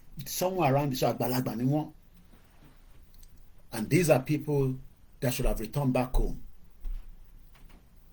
àwa sọ̀rọ̀ so ìwọ tí ò ní nàìjíríà máa stable ó máa fine bí Dubai ó máa dàbí ti Amẹ́ríkà ọmọ òun tán rẹ̀ ṣọ́ra àwọn olóṣèlú yẹn bàbá olórí burúkú ni wọ́n èpè ní máa fún gbogbo wọn láàárọ̀ ẹ̀ ẹ̀yin kọ́ ni máa fún lépè o ẹ̀yin citizen because àwa àjọ wà níbi same ni èmi àti ẹjọ́ wà ní same ìyà tó ń jẹ̀wọ́ ló ń jẹ̀ mí náà torí pé tíyà ò bá jẹ mí mo ní kúrò ní nàìjíríà ní 1998 torí mọ̀ sí tèmi rí future ni tó bá mọ̀ 1998 mo ti kúrò nàìjíríà ó ti pẹ́ kẹrẹ́ ìdẹ́sẹ̀ ń dé ẹ̀jọ̀ máa bọ̀ lábúrò àjọ máa gbé níbí báyìí ṣọ́ra àwọn Igbo àwọn mọ̀ nípa fake but ìjọ tá a bá ti gba country tá a ti ní system tó ń ṣiṣẹ́ lóòótọ́ Lagos state náà capture àwọn kan ní Lagos ó ní mọ̀ bí tó ti mú wọn tó ń ṣe ẹ bá tẹ̀lé ibi tó ti ń ṣe àwọn product yẹn so gbogbo yẹn it's still a government in place ni ẹ jẹ́ kí government máa ṣiṣẹ́ tó yẹ kó ṣe lọ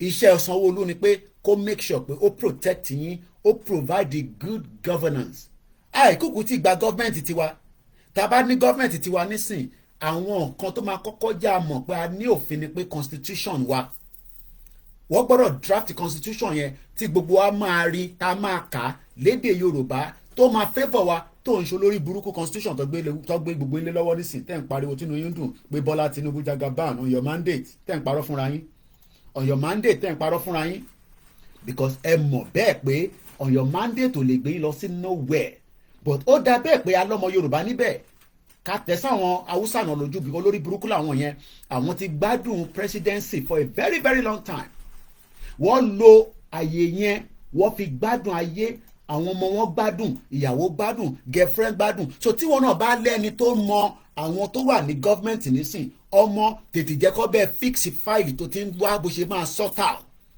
ìyẹn ni bàbá Kítóyè sọ mọ́rọ̀ níbẹ̀ yẹn táwọn kan ní yẹn bàbá Kítóyè endorse Tinubu no Àtíkù ni kò bá endorse àti Peter Obi tó bá tẹ endorse Tinubu kò mí pé ihun tí Tinubu fẹ́ làwa fẹ́ because bíyà Tinubu ó lè ṣe ọ̀nà yẹn ìyẹn wá kù sí Tinubu lọ́wọ́ tó bá wá ṣe yẹn máa dá ìrìn àjò dúró kò lè dá dúró ó lè pẹ́ ni ìrìn àjò yóò lè dúró Nàìjíríà máa collapse it could be in the next 30 years ni Nàìjíríà ò lè sustain another 60 years wà láìtàláì símọ́bìláì làzíláhùwà kò lè sustain ẹ̀ bí nǹkan ṣe ń lọ because aráàlú Tinubu ò dẹ̀ lè fix the problem yẹn for 7 years ó wá ń parọ́ mo rí Betty Edu tó ń sọ ìbú pàpàpàpà pòpòpòpò mo farabalẹ̀ gbọ́ program yẹn kí n tó sùn lánàá lórí Channels Television ó bẹ̀rẹ̀ sí ń sọ gbogbo ẹ̀ ó ní Tinubu ó máa elevate poverty àwọn ọmọ Nàìjíríà wọ́n máa kó poverty kúrò lára yín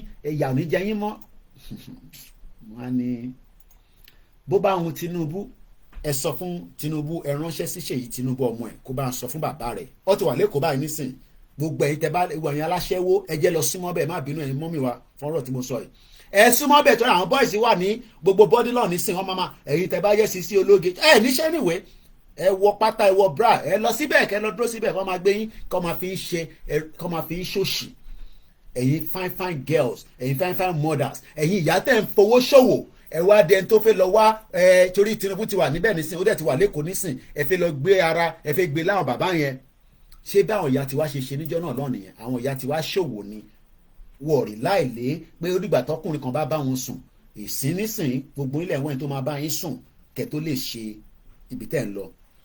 àwa ń pariwo pé kí nìdí gan tí Yorùbá gbọ́dọ̀ fi kúrò ní Nàìjíríà ṣé Nàìjíríà tẹ́ wa lọ́rùn ni a ní kò tẹ́ wa lọ́rùn Tinubu wa ní ká má wọrí pé ó máa tẹ́ wa lọ́rùn pé because gbogbo tó ń dùn wá lọ́kàn lòun máa ṣe mo ní yes gọ́ọ̀mẹ̀ntì nìyẹn ní tó bá wọn ẹni kó ṣe because right ẹni láti ṣe ní ta fẹ́ kó ṣe wọ́n ní kó ṣe títì kó ṣe omi agriculture ìyẹn ò wá dá ìrìn àjò Yorùbá nation dúró tó bá àwọn Tinubu kódà tó bá àwọn kó sọ ilẹ̀ Yorùbá kó sọ di London a máa pín Nàìjíríà gbọ́dọ̀ pín ni àìmá pín Nàìjíríà àṣe orí burúkú ló fẹ́ ṣe wá nìyẹn àdẹ̀fẹ́ jẹ́ kó orí burúkú ṣe wá because identity yẹn gangan ni problem àfẹ́ wà recognized as any shit hole country kankan tó ń pè Nàìjíríà ìlú lórí burúkú ni tí kò ní ṣàǹfààní tí lùgádà àtàwọn tó kóra wọn jọ tó fi fọ́ọ̀mù ẹ̀ because wọ́n fọ́ọ̀mù ẹ̀ ni wọ́n ọ̀dẹ̀ dí ifá nígbà tó fẹ́ fọ́ọ̀mù Nàìjíríà bẹ́ẹ̀ ni wọ́n lọ sí church wọ́n ọ̀dẹ̀ lọ sí ilé mọ́ṣáláṣí má wàá sọ fún mi pé Ọlọ́run ló kírètì Nàìjíríà tó orí ò pé kò sí Ọlọ́run kankan tó kírètì Nàìjíríà ìyẹn ni àdúrà gan ṣe gbà bó ṣe jẹ́ kó gbà nílẹ̀ Yorùbá nítorí pé irọ́ la gbé dání pé Ọlọ́run ló kírètì Nàìjíríà gbogbo àwọn babaláwo mọ̀ àwọn oníṣègùn mọ̀ àwọn àfáà mọ̀ àwọn wòlíì mọ̀ olórí burúkú wọ́n wá ń sọ fún gbogbo wa pé ká máa pe Ọlọ́run lórí Nàìjíríà èyí tó yẹ ká máa pe Ọlọ́run lórí ilẹ̀ Yorùbá kí àṣeyọrí lè máa wá ní Ọ̀ṣun state as an example ní Ọ̀ṣun state a ní gold tó pọ̀ ẹ tó bá wo fídíò kan tí mo play tí mo send lánàá màá wo bí wàá lè play fídíò yẹn mo post ẹ lọ lórí Vantage ni bèbí yẹn ti sọ̀rọ̀ ó ń sọ̀rọ̀ nípa diamond táwa ọ̀bá tẹ̀ ní diamond torí mo mọ̀ bí a ní diamond ní Nàìjíríà mo mọ̀ pé ó wà ní South Africa but I don't know whether we have diamond or not tó bá ní ẹ bá ń fi sínú comment section kẹ̀dẹ̀ sọ state tó wà torí tí yàn bá mọ̀ èèyàn gbọ́dọ̀ máa sọ but mo mọ̀ pé a ní gold nítorí pé mo ní evidence nípa ọ̀rọ̀ gold yẹn kò ń ṣe pọ́ sọ fún mi ni bó ṣe ń wé ẹ̀ ṣẹ́rí Emefiele Tinubu gbọ́dọ̀ fọ́ central bank ẹ̀ sí wẹ́wẹ́ kó tó di pa máa pín Nàìjíríà olórí burúkú làwọn máa là yẹn wọ́n ti fi wá jẹun bí wèrè ẹgbọ́ gbogbo tẹ́mẹ́fẹ́lẹ́ ṣe ẹgbọ́ gbogbo tó ṣe èmi mọ̀ because central bank ló ń gbé gold wá sí airport tó fi ń ṣípẹ̀ jáde pẹ̀lú Turkish airline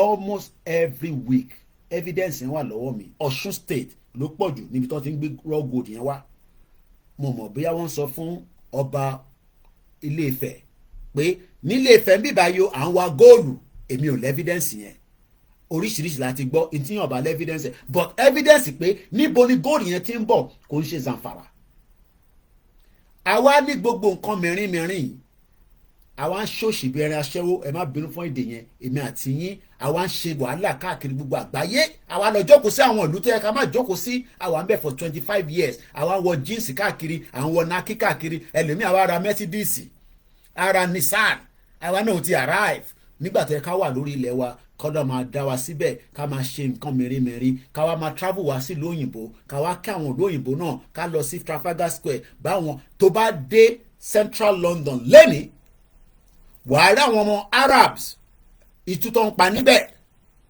wàá máa rí àwọn ọmọ Arabs wàá máa béèrè pé ṣé ayé táwọn ilé wa ṣé wọ́n ní káwa náà máa wàá rú ayé yẹn ni àwa rí àwọn òmùgọ̀ ẹ̀yin idiot lẹ́ẹ̀kọ̀ọ̀kan ẹ̀ wá máa sọ jágbajàgba torí pé ẹ̀ ní làákàyè pé òyìnbó mọ tó ń ṣe mo kí ẹ̀gbọ́n mi Yẹmí Fátókí Akeem Ayọ̀délé mo kí bàbá wa àwọn òyìnbó wọ́n mọ tó ń ṣe wọ́n dẹ̀ mọ̀ dáadáa nítorí pé wọ́n mọ̀ pé ìjọ tí ìran Yorùbá bá ti lè bọ́ kúrò nínú wàhálà táwọn fi wá sí ìjọ yẹn ni àṣìṣe ti dé bá wọn ṣé àwa ló yẹ ká ṣìṣe dé bá àbáwọn ìbéèrè tó yẹ kó kọ́kọ́ máa béèrè ẹni yẹn ta ló yẹ kí àṣìṣe dé bá nítorí pé Elédùmarè sórí ẹ̀jẹ̀ tó ń ràn lára tèmi òun náà ló ń ràn lára tiẹ̀ àwọn ti wá fẹ́ compromise ẹ̀jẹ̀ yẹn gan sef nítorí pé a ti wá rí pé ẹ̀jẹ̀ ti ń dilute àwa mẹ́ni tó jọmọ Yorùbá gangan mọ́ nítorí pé that is a part of the game plan. àwa ń sọ fún yín pé kò ń sọ̀rọ̀ Tinubu máa elevate 15 kíní kan kódà tó bá wọn Tinubu kó sọ gbogbo Nàìjíríà pé kó má sí poverty mọ́ ìyẹn ọ̀dà pé ìrànjẹ́ Yorùbá nation dúró. They can be telling lies to the gullibles at home. àwa mọ̀ pé the only option on the table is to collapse Nigeria and let us move further. mo máa ń wà lórí program. Yeah, definitely we still have a country called Nigeria. There's a country called Nigeria. So I expect you to be using the word I am a Nigerian. Mo wà lórí page kan ọmọ Igbo ni bìbí náà ó wà ní Japan. Àwọn Biafra wá sọ fún pé I am a Biafran. Oníṣẹ́ pálí Biafra ló fi dé France, which she's very right to say that. Only right because as we speak right now Biafra ò tí ní government wọn ní passport tiwọn láti fi travel and tó o bá ní passport ìlú míì ó sì máa lo passport in Nigeria. So because that is the reason why we are saying that Nigeria is still existing, especially ẹ̀yin idiot ẹ̀yin mugumu tẹ́ ẹ sọ pé ẹ ti gba country ẹ̀yin ẹ ti gba country ẹ lè lo passport Nigeria kẹfì ọpẹ ẹ ló mọ ẹ wá lọ lo passport Yorùbá nation tẹ́ ẹ sọ pé ẹ ti gba Yorùbá nation country níbo lẹ ti gbà sí ọ̀nà bó lẹ gbà sí. So tẹ́ bá fẹ́ travel nísìn lọ sí Nàìjíríà ṣé passport Yorùbá nation lẹ máa fi dé Nàìjíríà ni lẹ máa fi padà sí Yorùbá country ni àbí báwo.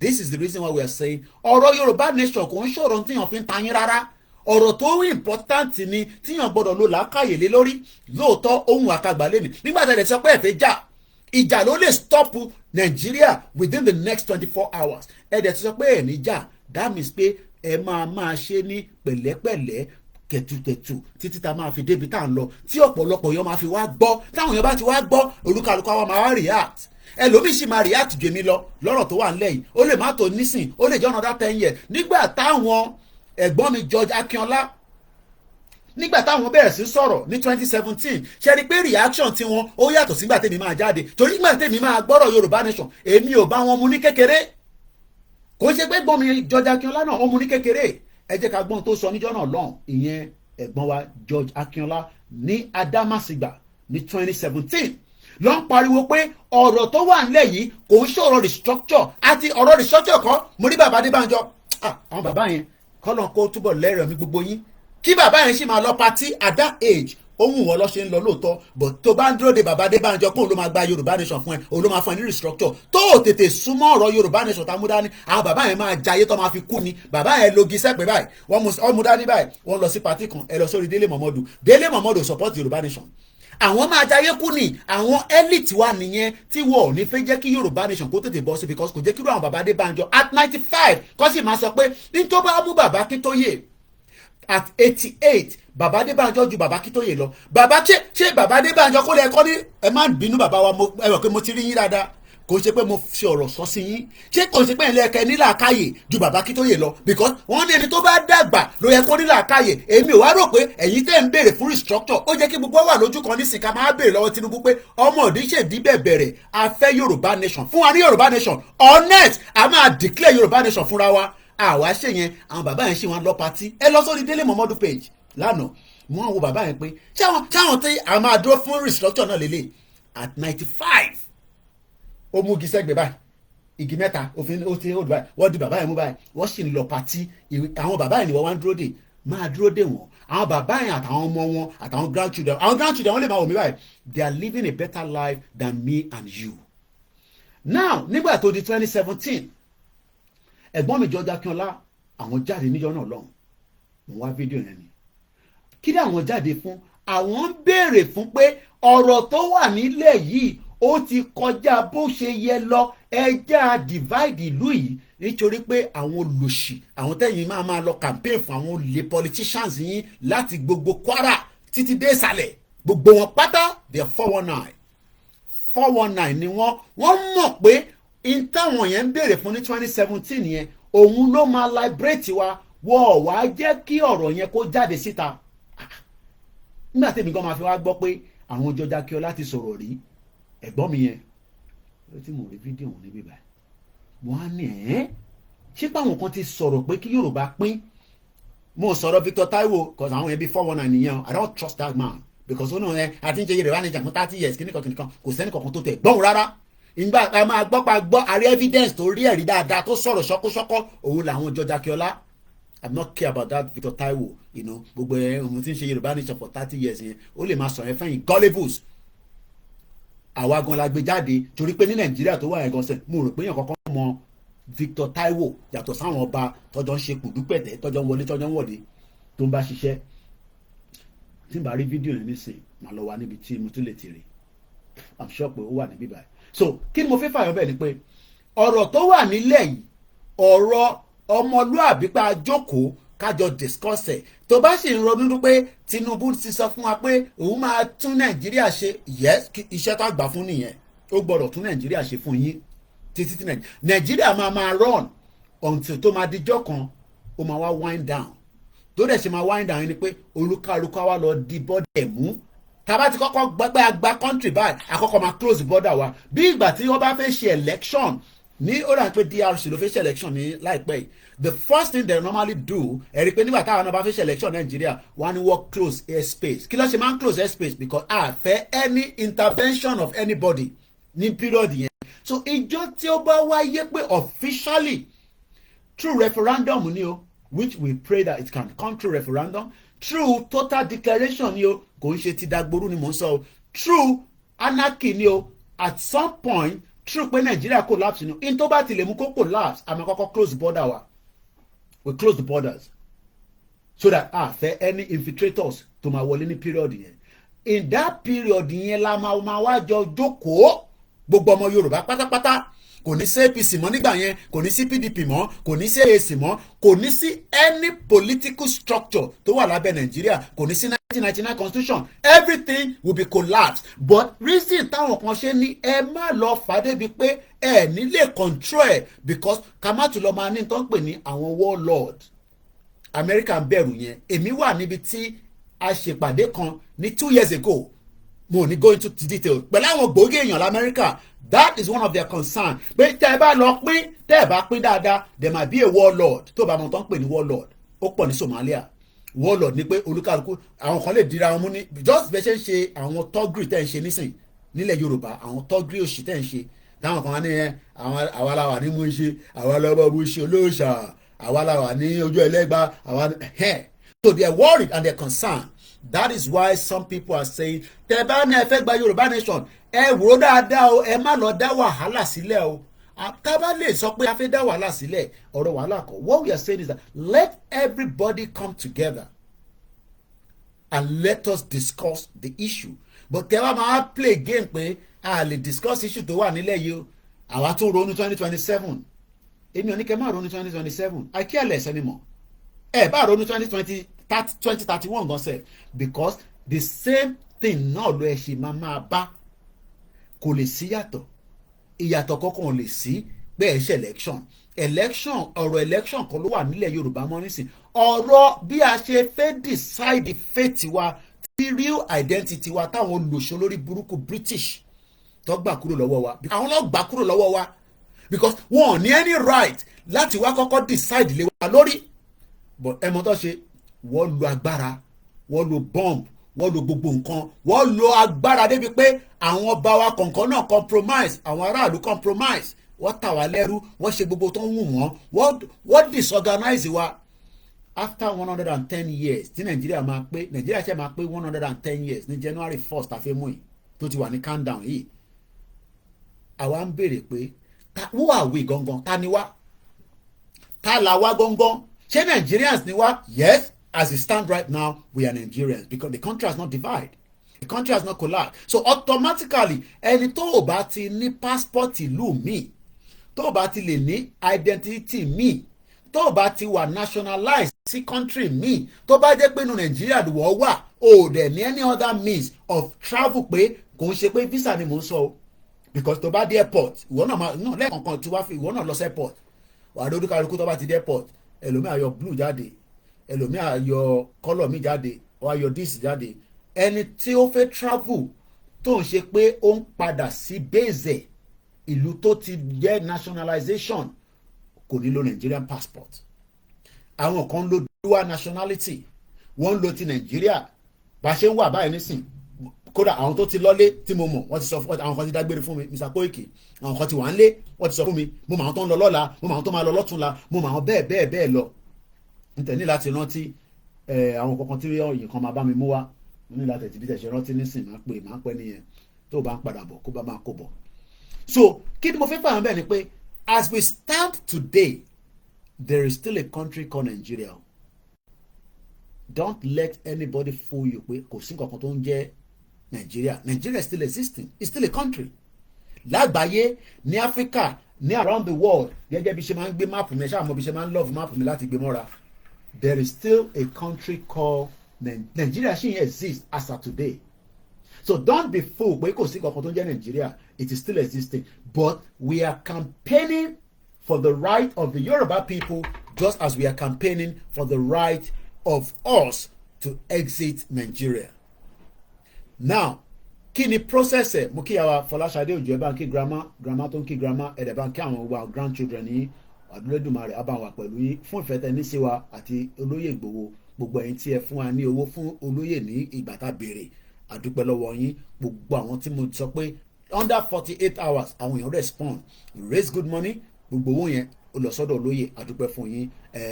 Ní February gbogbo àwọn tó ń béèrè pé Koiki báwo lọ́nà ṣe olóyè ìyá olóyè tó máa ṣe kí gbogbo yẹn a máa fún yín ní update yẹn, but for now kò sí date yàtọ̀ sí pé wọ́n ṣe propose pé February ni òkú yẹn máa bọ́ sí. bí yẹn kan bá sọ fún yín pé wọ́n ti mú date, tẹ́ bá ti gbọ́ date yẹn ẹ ti mú fàbú nìyẹn. Koiki ló ń sọ̀rọ̀ nísìn, èmi mo lè confirm ẹ̀ fún yín pé date báyìí ni. olóyè òde ti sọ fún mi pé kí n jáde pé date báyìí ni. Yes, it will be around February. wọ́n ṣe propose February yẹn. So tẹ́ bá gbọ́ yes wọ́n ti ń ra aṣọ, èmi gan ti ní aṣọ tèmi náà kọ́ máa bá process ẹ̀ lọ́wọ́, àwa náà ti ń so báwa náà bá tẹ̀ wálé a máa wálé ni. Koiki ṣó máa wálé ni, ò ní láti mọ̀ yẹn. ṣé Ìgbòho máa wálé ni, àmọ́ yẹn.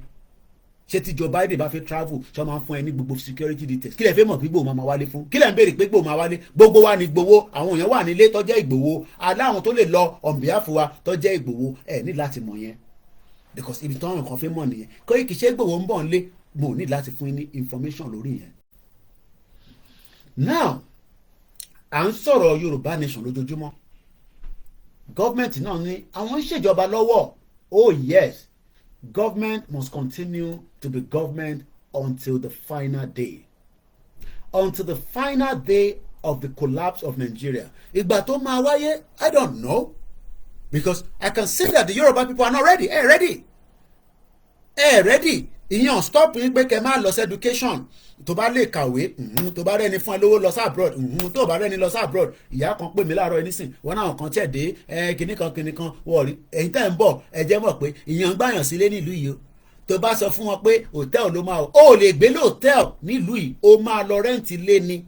Tó bá wà nínú London £1,900 ni. Tó bá wà lásà London ó máa wà cheaper díẹ̀. Tó bá fi pé òun fojú dáyàn kan bí àwọn fojú dá Koiki, tó bá dé London wá gbé sọ́dọ̀, ó lè gbé lọ́dọ̀ mi o, ó dẹ̀ lè gbé lọ́dọ̀ àǹtí ẹ. So ẹ jẹ́ máa ronú sí dáadáa. èmi ò ní kẹ́ má wá sí abroad o, tó bá wọn anybody ló lè fàyè ẹ̀ ṣe. tó nígbà tèmi náà máa kúrò Nàìjíríà mo dágbére fún anybody. So that is on that, but ẹ máa take note. ìdí táwa ṣe ń campaign sílẹ̀ nísìnyí pé the world of today is revolving. ayé yìí ń revolve ni and nobody is waiting for anybody. tẹ́ bá fi pé as the world is wọ́n dúró de Yorùbá pé kó catch up. No, kò sí tó kàn wọ́n. àwa tá jẹ́ indigenous people yẹn la máa jáde tán pé we are tired. But what I can say right now, Yoruba people are not tired. ẹ fẹ́ràn ìyà. ọlọ́mọ ayé kíyà kó mú yìí torí ìyà ò ní mú ẹ̀mí o. bẹ́ẹ̀ ni mo sọ. Koiki Shatta má ṣe pé fún wa náà ìyẹn ò ṣe pé because in tó ń lọ lọ́wọ́lọ́wọ́ nínú Nàìjíríà ó tó kí gbogbo ọmọ Yorùbá sọ pé wàhálà ẹ̀ ti pọ̀ jù.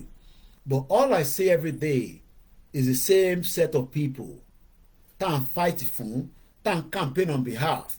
àwa làwa di enemies yìí. àwa gangan àwa la di enemy. ẹ wo gbogbo òṣìtọ́ ní ó ṣẹlẹ̀ pẹ̀lú CBN bó ṣe kówó lọ bó ṣe kówó bọ̀. So let's go back to where we stopped again yesterday. ìwọ̀nba tá a bá lè ṣe lé ní again àtúnṣe. mo sọ tí bá ní mo lè padà wá tí bá lè padà wá again ó tún di jọ́ mi nìyẹn. But for now we are still here as we say to everyone Merry Christmas. fún ìtẹ̀fẹ́ celebrate in advance. ìwọ tó bá celebrate má condemn àwọn tó fi celebrate. níjọ́ Sunday tá máa mú yìí right Sunday tá máa mú yìí. No, we don't expect everybody to speak out, Mr. Olu lórí TikTok. I don't expect everybody to. If he speak, ṣe rí speaking yẹn fi lè fa wàtàwà níta. Kẹ́yìn kọ́ prepare mind ni pé ìjọ kan máa dé. Kò ṣe pé ìjọ kan máa dé yẹn a máa mú déètì sí a máa mú táìmù sí. Now tell everybody bá ti mọ tá à ń sọ. Èmi ò expect ẹ sọ̀rọ̀. Bẹ̀rẹ̀ tẹ bá sọ̀rọ̀ DSS olórí burúkú máa léyìn mú. DSS ò lè fi mí ṣe nǹkan kan. Sójà ò lè fi mí ṣe nǹkan kan. I'm not coming to Nigeria now. Èmi ò ní kẹ́yìn sọ̀rọ̀. Àníkẹ́kọ̀ọ́ gbọ́ ìṣítí. We are preparing the mind. I don't want you to go and compromise us. Ṣẹ̀rí ìgbà tá a bá jáde mo ti sọ bí ẹ̀ṣẹ̀ wọlé ni. Mo ní 1 million Nigerian soldier wọ́n lè pa gbogbo wa. Ká tó stop wọn. Ambọ̀sibọ́sí gbogbo security Nigeria is just under 500,000. Wọ́n tó 1 million. Gbogbo wọn pátá. Wọ́n ọ̀dẹ̀ lè pa gbogbo wa ká tó stop wọn. Kó tó dé stage yẹn gan sef àwọn gan mọ̀ pa serious but ká tó dé stage yẹn ẹgbọ́n tí bàbá Akíntóyè sọ níbẹ̀ àkọ́kọ́ gbọ́dọ̀ ṣàlàyé fáwọn èèyàn àlàyé yẹn ni mo bẹ̀rẹ̀ ní 3 years ago bí a bí ṣe wá ń sọ ni kò yá àwọn èèyàn èmi náà sọ pé àjàmọ́ but ẹ jẹ́ ká prepare mind wa Tinubu prepare mind ẹ̀ pé òun padà bọ̀ ní Nàìjíríà láti wá jẹ governor ní 1999 kò ní padà wá tó bá jẹ́ pé Abacha ò kú àwọn ò gbàdúrà ikú fún Tinubu but àwa ń sọ fún Tinubu pé ìjọba tó ń ṣe lọ́wọ́lọ́wọ́ yìí ó ní timeline àwọn ò gbọ́dọ̀ wá dúró tútútú káwá jókòó tàtàtà káwá sọ pé yẹn Tinubu wà níbẹ̀ kó máa ṣèjọba lọ yes I expect him to make sure that your life is better but ìyẹn stop wa pé ká má bẹ̀rẹ̀ campaign wa padà ká má sọ fáwọn èèyàn wa which is exactly what we are doing every day. We are talking about the Yoruba Nation campaign because olúkálukú bẹ ṣe ń gbọ́ ẹlòmíì ò gbọ́ nígbọ́ pé ó máa favour wa ẹlòmíì ń gbọ́ nígbọ́ pé tàbá kúrò ṣé nọ́ọ̀tì ebi ò ní pa wá èmi á máa wọ́ndà pé Ọ̀yọ́ state nìkan ó lè feed gbogbo ilẹ̀ Yorùbá ó lè feed Africa but nígbà tí ẹ bá ní mechanized farming tẹ́ ẹ bá ní nǹkan tó lè jẹ́ kó progress the question is am I get stuck so yes the country is still running Nigeria máa run títí tó máa fi collapse ni Soviet Union was running until the last day ìjọ tó bá ti wá collapse yẹn bí ṣe sọ àmọ́ àti bọ́dà wa pa àwa bẹ̀rẹ̀ sí vet ara wa àwa bẹ̀rẹ̀ sí ṣe government ara wa but for now Sanwó-Olú is the governor Dàpọ̀ Abíọ́dún is the governor Ṣèyí Mákindé is the governor Akérédolú ìyẹn ti lọ tọ́jú ara ẹ̀ ní tiẹ̀ ó ti sick ní tiẹ̀ mo ti rí deputy ìyẹn ti ń ṣayé lọ́n tiẹ̀ ẹni ayé babaláyé ni bẹ́ẹ̀ ni deputy ti di acting nísìn kódà ó ti ṣe budget gọ́sẹ̀ tí mo ti rí budget tó ti ka síta bí i 400 and something billion lóńdó state bàbá Adeleke àbí ọ̀nkún wọn oníkùn bẹ̀m̀bẹ̀ bàbá oníjó òun ṣèjọba tiẹ̀ so they will continue to run the government àwọ̀ ní kọ́ máa run government because ṣé màá ní ìṣòrí mo fẹ́ Yorùbá nation nísìn kí wọ́n ní Sanwó-Olú ẹ máa bọ̀ mí báyìí o kí ló ṣẹlẹ̀ lẹ́kọ̀ọ́ ẹ má ṣe nǹkan no it doesn't work like that the country will continue to run until it completely grounded that we will then come back to reality but reality yẹn ni pé a ti ń prepare àwọn mind àwọn èèyàn again pé torí mo mọ̀ pé tó bá máa fi di èmi ò ní kẹ́ má fẹ́ràn àwọn olóṣèlú yín tẹ́ bá fẹ́ràn wọn fine but ẹ má tún jẹ́ ká ronú ọ̀rọ̀ another election tá a bá ti lè tún ní more numbers nígbà tá a bẹ̀rẹ̀ we had a good numbers so àwọn kan nísìnyí ti gbà pé kódà America ò bá ní kẹ́ lọ gba PVC America tó ní kẹ́ lọ gba PVC ò ní ever fún ẹ ní interview date sẹ́wọ̀n pé tó bá fẹ́ gba American interview ní sìngọ́sẹ̀ o lè má ra appointment for the next 1 year forget about the lies America nǹkan sọ ẹlẹgba PVC ẹlẹgba APC is a lie they are not going to do anything but ìwọ tó jẹ́ ọmọ Yorùbá ní kó jẹ́ kó kọ́kọ́ máa ronú sí pé Koiki tá a bá wá dìbò tí ìbò bá lọ wọlé ńkọ́ it doesn't matter because at the end of the day ó ṣì tí Peter Obi bá wọlé tó bí ti Tinubu Nàìjíríà ṣì máa pín tí Àtíkù bá wọlé Nàìjíríà ṣì máa pín so this tribalism they play nígbà election is what it find they believe it but kò make any difference because it will still mean that the country will collapse faster. Okay, ẹ jẹ́ ká lọ sí ọ̀rọ̀ àwọn Biafra. Àwa ní àfẹ́ pín Nàìjíríà. Ṣé máa sọ fún Biafra tó ń campaign pé kọ́ máa pín Nàìjíríà torí Tinubu wà níbẹ̀? Wọ́n ní dáhìn lóhùn. Ẹ lọ bọ́ ṣe ń bú Tinubu drug addict ní àwọn Ìgbò ètè wọ́n ètè bí ìgbẹ́. Tí Peter Obi bá jẹ́ pé òun náà ní president, báwa náà ṣe máa ṣe náà nìyẹn pé Peter Obi òṣìwò Peter Obi is a British agent British ló ń ṣiṣẹ́ fún but ní believe me because mo ní evidence mo fẹ́ fún yín ní believe me so tó bá jẹ́ Àtíkù ni ọmọ Àtíkù máa ta kódà ó máa ta gbogbo family wa fáwọn Arabs bẹ́ẹ̀ ni mo sọ fún yín so it is still going to be the same thing advantage táwọn kọ́kọ́ ní nísìnyí pé Tinubu wà níbẹ̀ is an advantage ọmọ Yorùbá ni but ṣé advantage yẹn ṣó máa lò fún wa láti fix ilẹ̀ Yorùbá ìyẹn àkọ́kọ́ kò ń ṣe pé láti ṣe Yorùbá nation no ṣé Tinubu máa lo advantage yẹn because right now is an advantage for the Yoruba land ó gbọ́dọ̀ pump owó sílẹ̀ Yorùbá kó pọ̀ kó ṣe títì kó ṣe this kó ṣe that so that by the time tí Nàìjíríà bá máa fi pín gánṣẹ́ àwa náà ti jẹ díẹ̀ lára Nàìjíríà because gbèsè tó ń bẹ lára Nàìjíríà every single one of us will pay for it if the country dissolve or collapse gbogbo ara ṣe máa wà responsible fún so ẹ má rò pé gbogbo àwọn owó tá a yá yẹn ọ̀fẹ́ lọ fún wa wọ́n fún wa lówó ọ̀fẹ́ o we will all still pay for those debt it is not free o government kọ́kọ́ fún anybody lówó ọ̀fẹ́ o we will all pay for it but before we get to that stage let us first say to our people taba pín Nigeria lẹ́nìí First Bank will automatically start running as a Yoruba entity ọmọ change orúkọ wọn wọ́n nílò First Bank of Nigeria mọ́ nílẹ̀ Yorùbá wọ́n lè lọ lò ní north a lot of things will change the first thing that will first change is that name now ṣé wọ́n prefer kí orúkọ yẹn change láti Nigeria sí Oduduwa Kingdom Yoruba Nation Yoruba Republic Oduduwa Republic èwo ló prefer ní méjèèjì do you prefer the name Nigeria come up ní I am a Nigerian but your true picture of identity tó jẹ́ Yorùbá gangan is hidden away èwo ló fẹ́ ní méjèèjì ẹ fi sínú comment section that is the first game now ẹ lè máa béèrè pé Koiki báwo la ṣe máa wá change gbogbo kinní yẹn ṣó mọ̀ pé Britain nígbà tó kúrò ní EU ní mo kí our Grace Olúṣòótọ́ nígbà tó kúrò ní EU ní 2016 ta ló mọ̀ tó kọ́kọ́ change nígbà moment táwọn ọmọ ìlú wọn vote against pé a fẹ́ kúrò nínú EU ta ló lè confirm kí ni wọ́n kọ́kọ́ change fáwọn tó bá ń gbé nílùú yìí àbẹ̀ tó bá ń follow politics ìlú yìí the first thing that will change was wọ́n withdraw passport tí wọ́n ń lò tẹ́lẹ̀ wọ́n withdraw kúrò lọ́wọ́ gbogbo ọmọ wọn because passport tó ń lò tẹ́lẹ̀ tó fi wà ní abẹ́ EU ó ní emblem EU lórí and for the fact that they are no longer a member of the EU ẹ ṣe gan ni dáàdi wa fab the first thing tá a máa kọ́kọ́ ṣe ni pé ìjọ tí Nàìjíríà bá ti collapse we will automatically start issuing a new passport that will be Yoruba Nation passport. That is the first thing. You will automatically become a full-blown citizen. Àwa máa vet ara wa. Yes, ó gbọ́dọ̀ vet because kó má jẹ́ pé kó máa kó ẹran mọ́mọ́gà àbí whatever ẹ̀bùkún Yorùbá tèmi ó ní ìgẹ́ta síbi. So the first thing we will do is we will first become a citizen of Yoruba country.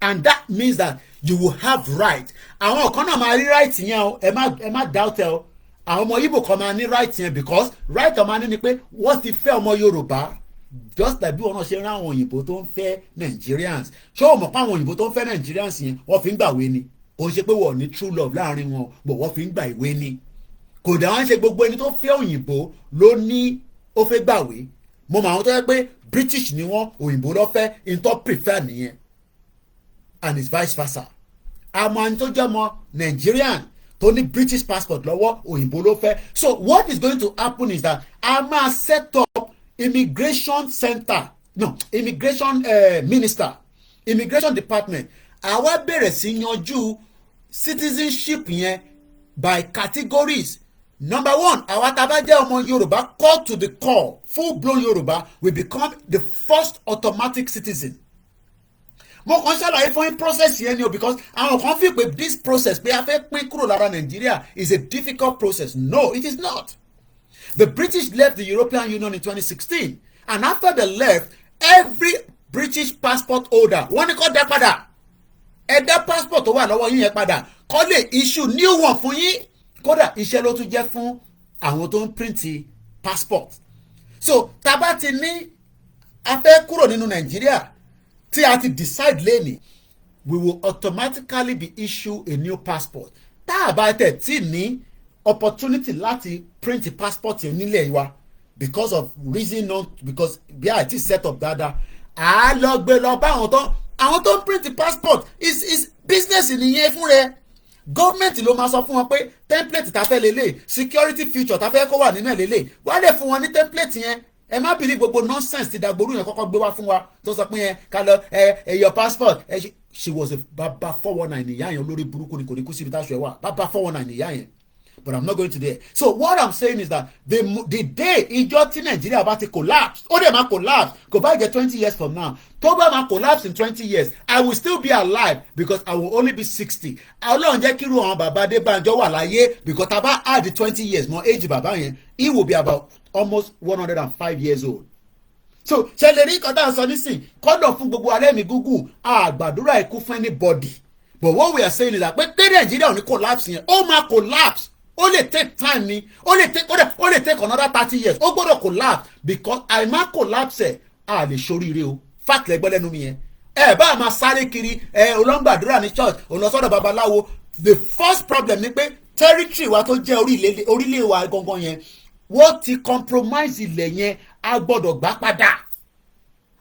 gbá padà kí a lè fi jẹ́ ó ṣe lè jẹ́ pé Kúnlé Fọláyan nìkan ló ń lówó lọ́wọ́ ó ṣe lè jẹ́ kíní Dangote nìkan ló lówó lọ́wọ́ ó ṣe lè jẹ́ àwọn ilé nìkan ló lọ́wọ́ gbogbo ẹni tó lówó lọ́wọ́ láàárọ̀ yìí nísìn èmi mo mọ ẹ tó wà lákàntì mi mo ní láti sọ fún anybody kí ni mo jẹ láàárọ̀ yìí mo mu custard mo mu mince pie sí that should mean that pé mo ti ní strength látẹ̀tí kọ́kọ́ fi nǹkan sínú kò mí pé mo lówó lọ́wọ́ tí bá ní ó rẹ̀ mí díẹ̀ nísìn ọmọ báà lára mi ṣe báyìí tọ̀tọ̀ báyìí ó dà mo sì lè wọra mi dé hospital wá tọ́jú mi ṣé o mọ̀ pé mo lówó lọ́wọ́ kò ṣe pé hospital tó ń lọ yẹn náà àwọn nǹkan ló funded through taxation through owó tó ń gbà lọ́wọ́ government owó tó ń gbà lọ́wọ́ àwọn different organizations ṣé o mọ̀ ẹ tí Google sọ nílùú yìí headquarters wọn Dublin ló wà ṣé o mọ̀ ẹ tí Google tẹkàn rárí yẹn Gmail yín ó dà pé ẹ tí ìdá kankan mọ̀ ṣé o mọ̀ ẹ tí Google ṣé o mọ̀ ẹ tó make. Do you know that they pay taxes? Àwọn tax yìí ló fi ń tún ìlú ṣe. Àwọn tax yẹn náà kò ń ṣe pé wọ́n san fún Nàìjíríà. Olórí burúkú country ní Nàìjíríà. Gbogbo owó tó ń gbà tó jẹ́ royalty. Táwọn Shell ń sọ fún wọn, tí DC sọ fún wọn, wọ́n implement ẹ̀ padà to provide a good governance fún gbogbo wa. And that is what Bola Tinubu is trying to do. Bola Tinubu is trying to play òun wà intelligent. But ó kàn waste time ara ẹ̀ ni tó bá ti collapse Nàìjíríà tó bá parí tẹ́nu ẹ̀ Ọlọ́run máa dá gbogbo wa sí tó bá lọ parí tẹ́nu ẹ̀ tí a sì ń tún fa Yorùbá nation no going back Yorùbá nation now tí a dẹ̀ ń rí lójú pé calm down tí wà Tinubu ti fẹ́ lọ ọmọ kí wo wá lọ ṣe kí ni ká lọ bọ́kú lọ tó bá jáde nígbà yẹn má máa yìnbọn pa gbogbo wa. So ó bẹ́tà kí ẹ máa lament dáadáa nísìn wá àti Tinubu wà níbẹ̀ ó bẹ́tà kí n rù nísìn dà pé kó dìgbà yẹn ká wá sọ pé Yorùbá nation tí mo ti lọ yọkùn tí mo lè jáde dáadáa. We will be dealt with by the Fulanis because wá sọ fún wa pé nígbà tí Tinubu wà níbẹ̀ kí ló dé tí ariwo yẹn ò lọ sókè tó yìí mọ́ kí ló dé tẹ went quiet even though movement means that kò ń ṣe dandan pé ó máa wáyé straight away. But it is called movement. It is called a movement. Benny, we all don't have to be rich to be comfortable. Wallahi mo wà comfortable pa. Tí n bá ti kọjá yàrá mi nílùú yìí, I'm very very comfortable. Tó bá dẹ̀ ti wá ago alágo ṣiṣẹ́, ẹni tó dé lẹ́yìn mi, ó gbàwé before mi, mo wá ago ṣiṣẹ́. Ẹni tẹ́mi dé lẹ́yìn ẹ̀, mo ti gbàwé before ẹ̀, bó ṣe rí nìyẹn.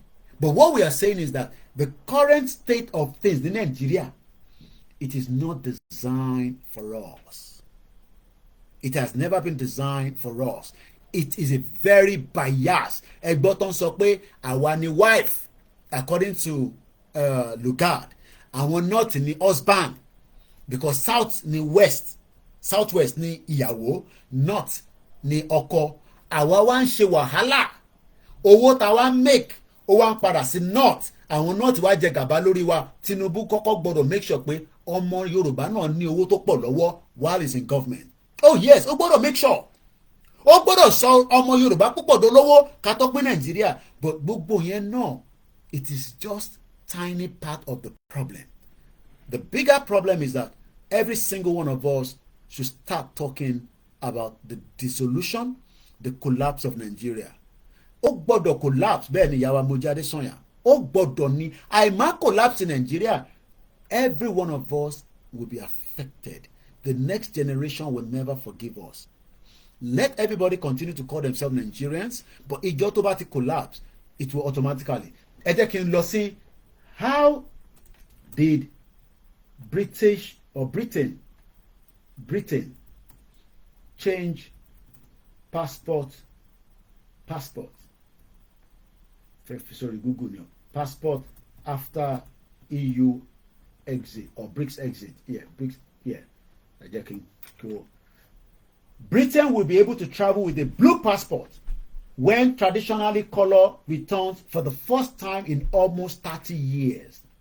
The distinctive blue yẹn ló wà lọ́wọ́ àwọn èèyàn nísìn àwọn tó bá ní lọ́wọ́ ẹ make sure pé tọ́jú ẹ̀ dáadáa o tó bá lọ Nàìjíríà àwọn ẹ̀kọ́ jí passport mi lọ́wọ́ o ẹ máa ní mò ń ṣeré ìyá kan dé last board of entry láti wọ plane gbogbo àlànà ti fídíò yẹn ó dà pé last year ni ìyá àgbàlagbà àwọn ọmọ ẹ ti gbé ìyá yẹn dé ilé hospital airport ìlú òṣì ní Nàìjíríà wọ́n gbé ìyá yẹn dé ibi tó yọ kọ́ máa check ẹrù ìyá yẹn kó dẹ̀ wọ plane páká ọ̀rẹ́ passport ìyá yẹn mọ́ àwọn ọmọ ayé ti yọ passport ìyá níyà gbogbo àlànà ti fídíò yẹn wọ́n láti gbé ìyá yẹn ọ̀bọ́ọ̀dì plane yẹn I'm sure pé àwọn ọmọ máa ti ṣe wàhálà wá ti bá wọn gba passport wọn padà so ẹ̀yin àgbàlagbà tẹ́ ń lọ́lé tó rà ní kẹ́ má lọ́lé ẹ lọ gbọ̀rùn sára ẹ̀yin àgbàlagbà tẹ́ ń lọ́lé ẹ sọ fún àwọn parents yín passport wọn yẹn criminal wà lẹ́pọ̀tò èmi wá sọ pé criminal Yorùbá criminal Igbo criminal Hausa mo kàn sọ pé criminals ẹ rí i pé mo fi ẹ́ sí wọ́n kún ní airport burúkú báyìí wọ́n ń dúró de àwa diaspora tó máa jí everybody fẹ́ jápa àwọn tó máa jí passport yẹn àwọn ò fẹ́ jápa iṣẹ́ tí wọ́n ní pé kó jí passport yẹn wọ́n máa tà fún àwọn tó máa tà fún àwọn ẹ̀mọ́ bọ́ ṣe máa lò wọ́n ní lò wá passport ẹlòmíì wọ́n lè máa lò wá sí UK wá kọ́kọ́ lò lọ sáwọn ìlú kan náà kò sí nǹkan tó lè ṣe o ẹ wà very careful ẹ má relax ẹ bá ti délé o èmi ò ní kí ẹ̀kan má lọlé o ẹ̀ ń tọ́dún bá bá láyé ló ń ṣọdún ẹ lọlé kẹ lọ gbádùn ayé yín but ẹ wà very careful so let's go back kí ló ṣẹlẹ̀ nígbà tí is British passport changing after BRICS exit will Yoruba passport come up after the collapse of Nigeria? It will automatically comes up. Moki Bishop Adesina, Nigeria is not a comfortable place for both the rich and the poor. Olówó ń jìyà, tálákà ń jìyà, olọ́rọ̀ Nigeria. Now, did you know that since the middle of 2020, the new style of the British passport has been adopted? This means that any passport that is now issued by HM Passport Office, àwa náà máa nítọ̀dọ̀ tiwa àwọn ọlọ́mọ kò ní sí gbogbo ti Nigerian system yẹn mọ́ lóòótọ́ àwọn offices yẹn ṣì wà wọ́n kàn máa change orúkọ offices yẹn sí Yorùbá Passport Office kò ní jẹ́ Nigerian Passport Office. The moment Nigeria collapse gbogbo tó ń jẹ́ Nigeria stop to exist in that territory called Yorubaland. That is the first thing. The ìjọ tí Nigeria bá ti collapse ó máa collapse one way or the other. The first thing is that the whole structure tó ń pè ní Nigeria yẹn stop to exist. Gbogbo àwọn banks, gbogbo iléeṣẹ́, gbogbo this and that, wọ́n máa lọ máa reprint everything, wọ́n máa change orúkọ. Ṣé ẹ̀yin ò like yẹn ni? No, ṣé ẹ̀yin ò fẹ́ ṣé ẹ mọ̀ pé ṣé máa tún wà fún everybody ni? Printer máa wo ẹ máa busy débi pé ẹ̀yin gan lè máa lẹ́ ẹ need the external people kó wá láti Africa tẹ̀ fẹ́ employ because okay, let's look at it. Ẹ fún mi ní company tẹ́ pé they will not change the whole structure. You're right. Ẹ fún mi ní company tí kò ní change kankan tí Nigeria tó bá collapse. Well, this is company because every company in Nigeria right now they're using the name Nigeria. That means that everyone will be busy. You will be busy. I will be busy. Olúkálùkù máa busy in different things tó bá ń ṣe ni. Our media máa busy, a máa polówó kankan, ìwọ máa busy, ìwọ náà máa busy, gbogbo pàtẹ níṣẹ́ yẹn àkọ́kọ́ get employed because a lot of activities will be happening simultaneously. While we will have a interim government that will be set up to start talking about, ta ló lélẹ̀ ní bíbá, kí ni kan ta ní bíbá, kí ni asset tẹ̀ tó lélẹ̀, there will be different things that will be set up. It will now be a new structure and a new government. Let's talk about how the British changed their passport after the Brits exit. The HM Passport Office, tó bá mọ̀ tán pé bẹ́ẹ̀, àwọn yẹn gangan ni. British passport will be issued in the name of His Majesty. New British passport will now bear the title His Majesty for the first time since 1952. Because tẹ́lẹ̀, Her Majesty ni, ìyẹn ìyá King Charles. God bless the king. But nísìn, ìyá ẹ̀ ti kú, ọkùnrin ló wà níbẹ̀ nísìn. So for the first time since 1952, ṣe rí pé ìyá yẹn pẹ́ lórí oyè yẹn gan. Since 1952, wọ́n máa wá change ẹ̀. Ṣé gbogbo àwọn kìíní is, now, ẹ̀jẹ̀ ń lọ, mo wà lórí website wọn nísìn. Ilé ni woman tó wà ń bẹ̀ tẹ́lẹ̀ bọ́ ti yọ nísìn. Ìyẹn former home secretary wa, ó mú passport ẹ̀ dání. The first iconic blue passport returned next month. This was March 2020, okay? The first new blue passport will be issued from March 2020, ìyẹn 3 years ago, nísìn. No, 21, 22, yeah, 3 years ago. Britons will be able to travel with a blue passport when the traditional color returned for the first time in almost 30 years. Red ló ń lò tẹ́lẹ̀.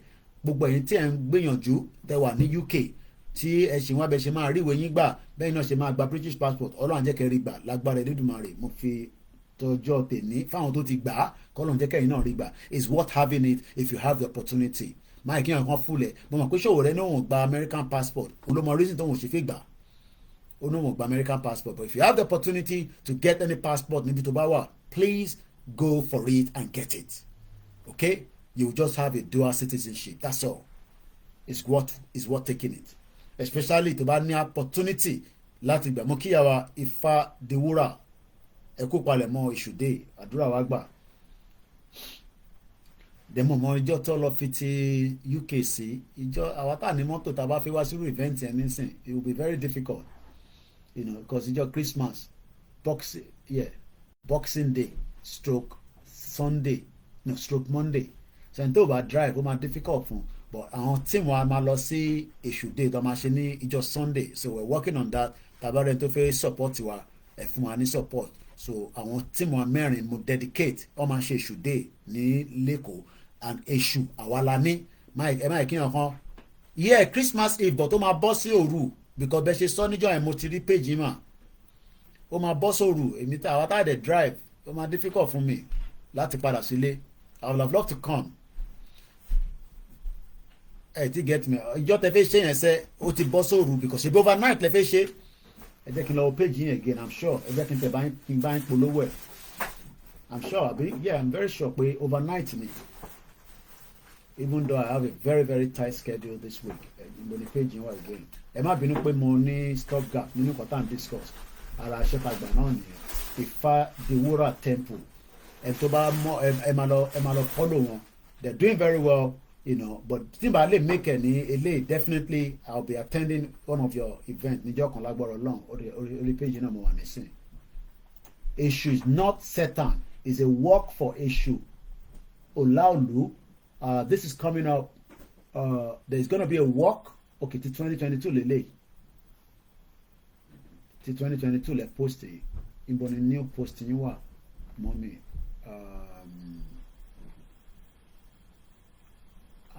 For new advert, new one see you. Or page anymore. Sunday is during the day. Okay, it's during the day. It's Sunday, yeah. No, 23rd is the all night service. Okay, èmi ni mo mix it up nígbà yẹn. Yes, ṣebí Sunday lẹ fẹ́ ṣe tẹ máa fáwọn èèyàn náà nìkan or something like that ní Croydon. Mo mọ̀ kẹ́ fẹ́ ṣe nǹkan kan ní Croydon níjọ́ mo wà lórí page yìí mo fẹ́ kà dáadáa síta. Okay, 24th. Okay, Sunday 24th Ifá Dewúrà _temple_UK ẹ lọ follow wọn and please let us, like I always say, àwọn tó fẹ́ celebrate Christmas. Let's respect that. Àwọn táwa celebrate Èṣùdé ẹ respect àwa náà. Àwa táwa jẹ́ mùsùlùmí náà 3-1 lèmi ṣe ń tèmi níbi tí mo dé láyé mi nísìnyàn kan gbọ́dọ̀ fún mi ní fàbọ̀. Ẹ jẹ́ ká sọ̀rọ̀ nípa Ifá Dewúrà temple. I've never met this my mother, but I've been following her. Báwo mo ṣe mọ̀ nípa wọn, mo rí pé wọ́n ṣe Ọ̀ṣun day. Àwọn ọ̀dà ní London níbo lèmi wà tí mo gbọ́ gbogbo eléyìí tẹ́lẹ̀. So we need to start promoting most of what we see like this. So lágbára Ọlọ́run, you know, àṣìmáṣe interview tá a máa sọ̀rọ̀ dáadáa, but wọ́n máa feed our homeless people, and this is what we want our people to know, that nílùú iná ìyà ń jẹ àwọn èèyàn. Ìjọ kan mo jáde ní last week kan, mo wá realize pé abájọ tó ṣe máa ná gbọ́dọ̀ feed àwọn èèyàn pẹ̀lú nǹkan gbígbóná. Ẹ mọ̀ pé tí bá ti jáde látàárọ̀ yẹn, especially jọ Wednesday, mo wá rí pé sandwich nìkan ni mo jẹ. Mo wá rí pé ara mi tutù, mo wá ní àbí torí pé mo jẹ nǹkan tó hot, especially in the winter. So ráwọn ìyá wa yìí nísìn wọ́n máa ṣe tán pè ní, wọ́n máa ní níjọ́ Sunday yìí, Sunday tá a fẹ́ mú yìí lágbára Ọlọ́run, Ifádewúrà temple ni wọ́n ń jẹ́. Ẹ lọ follow wọn lórí Instagram, they're doing very well, and we love what our communities, especially the Yoruba communities, àwọn tó dẹ̀ sì fẹ́ jẹ́ Nigerians náà, like I always say, we're not fighting each other, àlàyé là ń ṣe fúnra wa. So ní part 1 procession, there will be a 3 p.m. láti number 32 to 34 Sydenham Road. Wọ́n máa rìn dé Fear All Odd, Park Lane, Croydon, CR01JD. That is Charlie Romeo 01 Juliet Delta. But ibi tó ti máa gbéra ẹ gbọ́dọ̀ débẹ̀, kò sí African time o, aago 3 ló máa gbéra títí dé Fairfield Hall. Postcode ibi tó ti máa gbéra ni Charlie Romeo Oscar 2 Echo Freddy.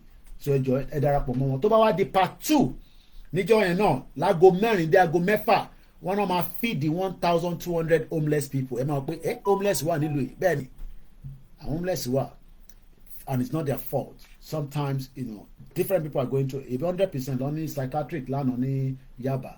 So Eshu is not Satan. It's an annual festival that has been held for almost a decade in the UK. Wallahi, èmi ṣe ń gbọ́ láìpẹ́ ni mo parọ́, èmi ò mọ̀ pé ó ń ṣe nǹkan tó tó yìí. But that is good thing about, you know, the social media. Along the line we pick a lot of things. So now I'm not even wanting this free publicity, which I'm happy to do. So, and up to 50 countries worldwide. It is aimed to heal and rebuild the destruction of the African indigenous faith, Ifa, to rid ourselves of this religious brainwash of the people that has occurred since Europeans invaded and colonized the continent. And this is the reason why Tashen sọ pé Cherry, even though we live here, àwọn ọ̀rọ̀ kan wà tá a máa fẹ́ máa sọ, but wọ́n ti bà ayé jẹ́ gan. They've destroyed who we are. Òun náà la ṣe ń sọ yìí. Yorùbá ni mí, ọmọlúàbí, one people, one culture, one language. I live with them for 25 years. I don't have cool. Mo ti attend the gay rally rí, mo ti attend the lesbian rally rí, kò sí tó kàn mí. Media lèmi, in táwọn fi ṣe nìyẹn. But èyí táwa jẹ́ tòtòrò tiwa, ẹ ṣe wá jẹ́ ká distort ẹ̀, táwa sọ pé ṣòdà. Kí lẹ́mí pé ṣòdà? Láyé àtijọ́ nìyẹn o. Mo bẹ̀ ẹ̀yin ọmọ Mùsùlùmí àti Kìrìsìtẹ́nì, ẹ má jẹ́ káwọn àfáà kan àti wòlíì kan kọ́ fún wa ní fàbú yẹn mọ́. Àwọn ló ń dá wàhálà yẹn sílẹ̀. Mo rí sísá wa kan tó ń respond sí evangelist Ezekiel or something like that. I don't try to get involved in all this because at the end of the day self-determination ló ní gbé dání. Mo rẹ̀ ní gbogbo platform ló ní nǹkan tó ń ṣe.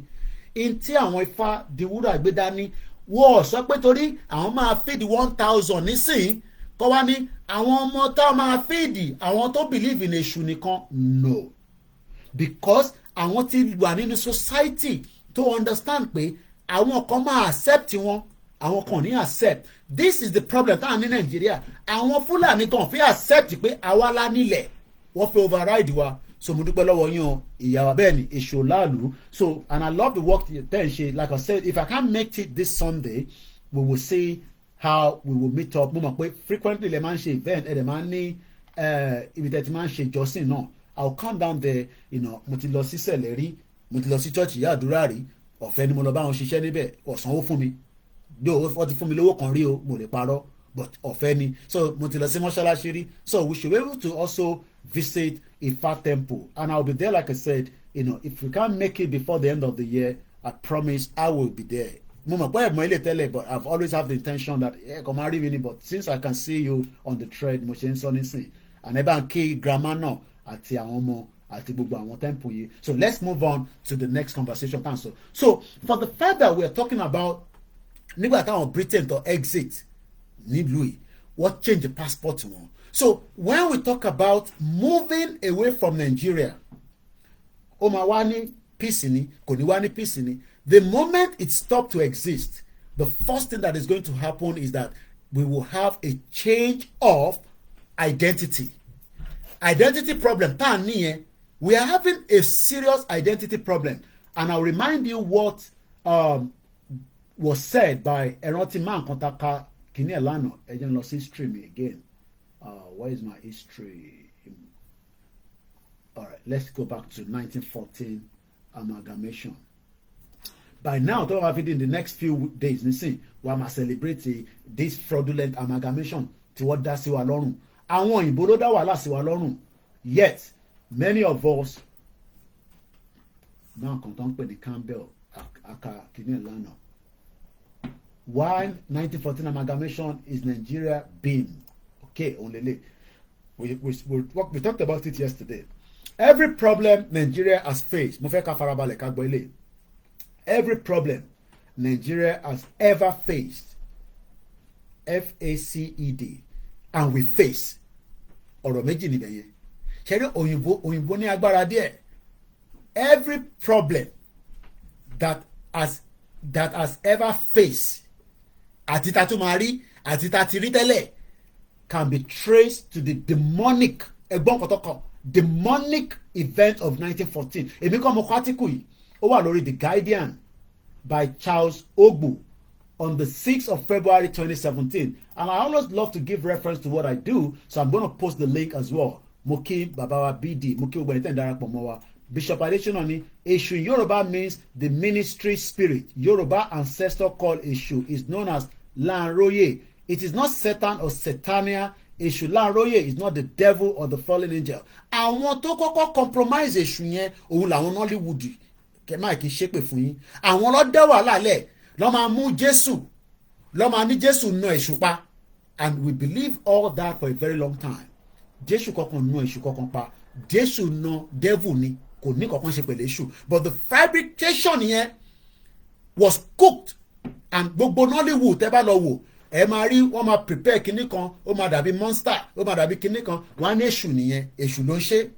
So wọ́n wá mú, I don't want to go into all these religious I try to avoid it, but that is the way we were presented. Wọ́n wá mú òyìnbó aláwọ̀ funfun wọ́n wá náà ló na Èṣù pa, gbogbo nǹkan tó bá dẹ̀ jẹ́ nǹkan dúdú ló ń pè léṣù. It's lies. Bó ṣe sọ fún wa pé wọ́n found river Mongo Park ló found river Niger tó yẹ pé bàbá Mongo Park ní generation bíi mẹ́fà sẹ́yìn wọ́n ti bí wọn Mongo Park wọ́n máa found river Niger. These people have destroyed us psychologically. They're still destroying us as we speak today.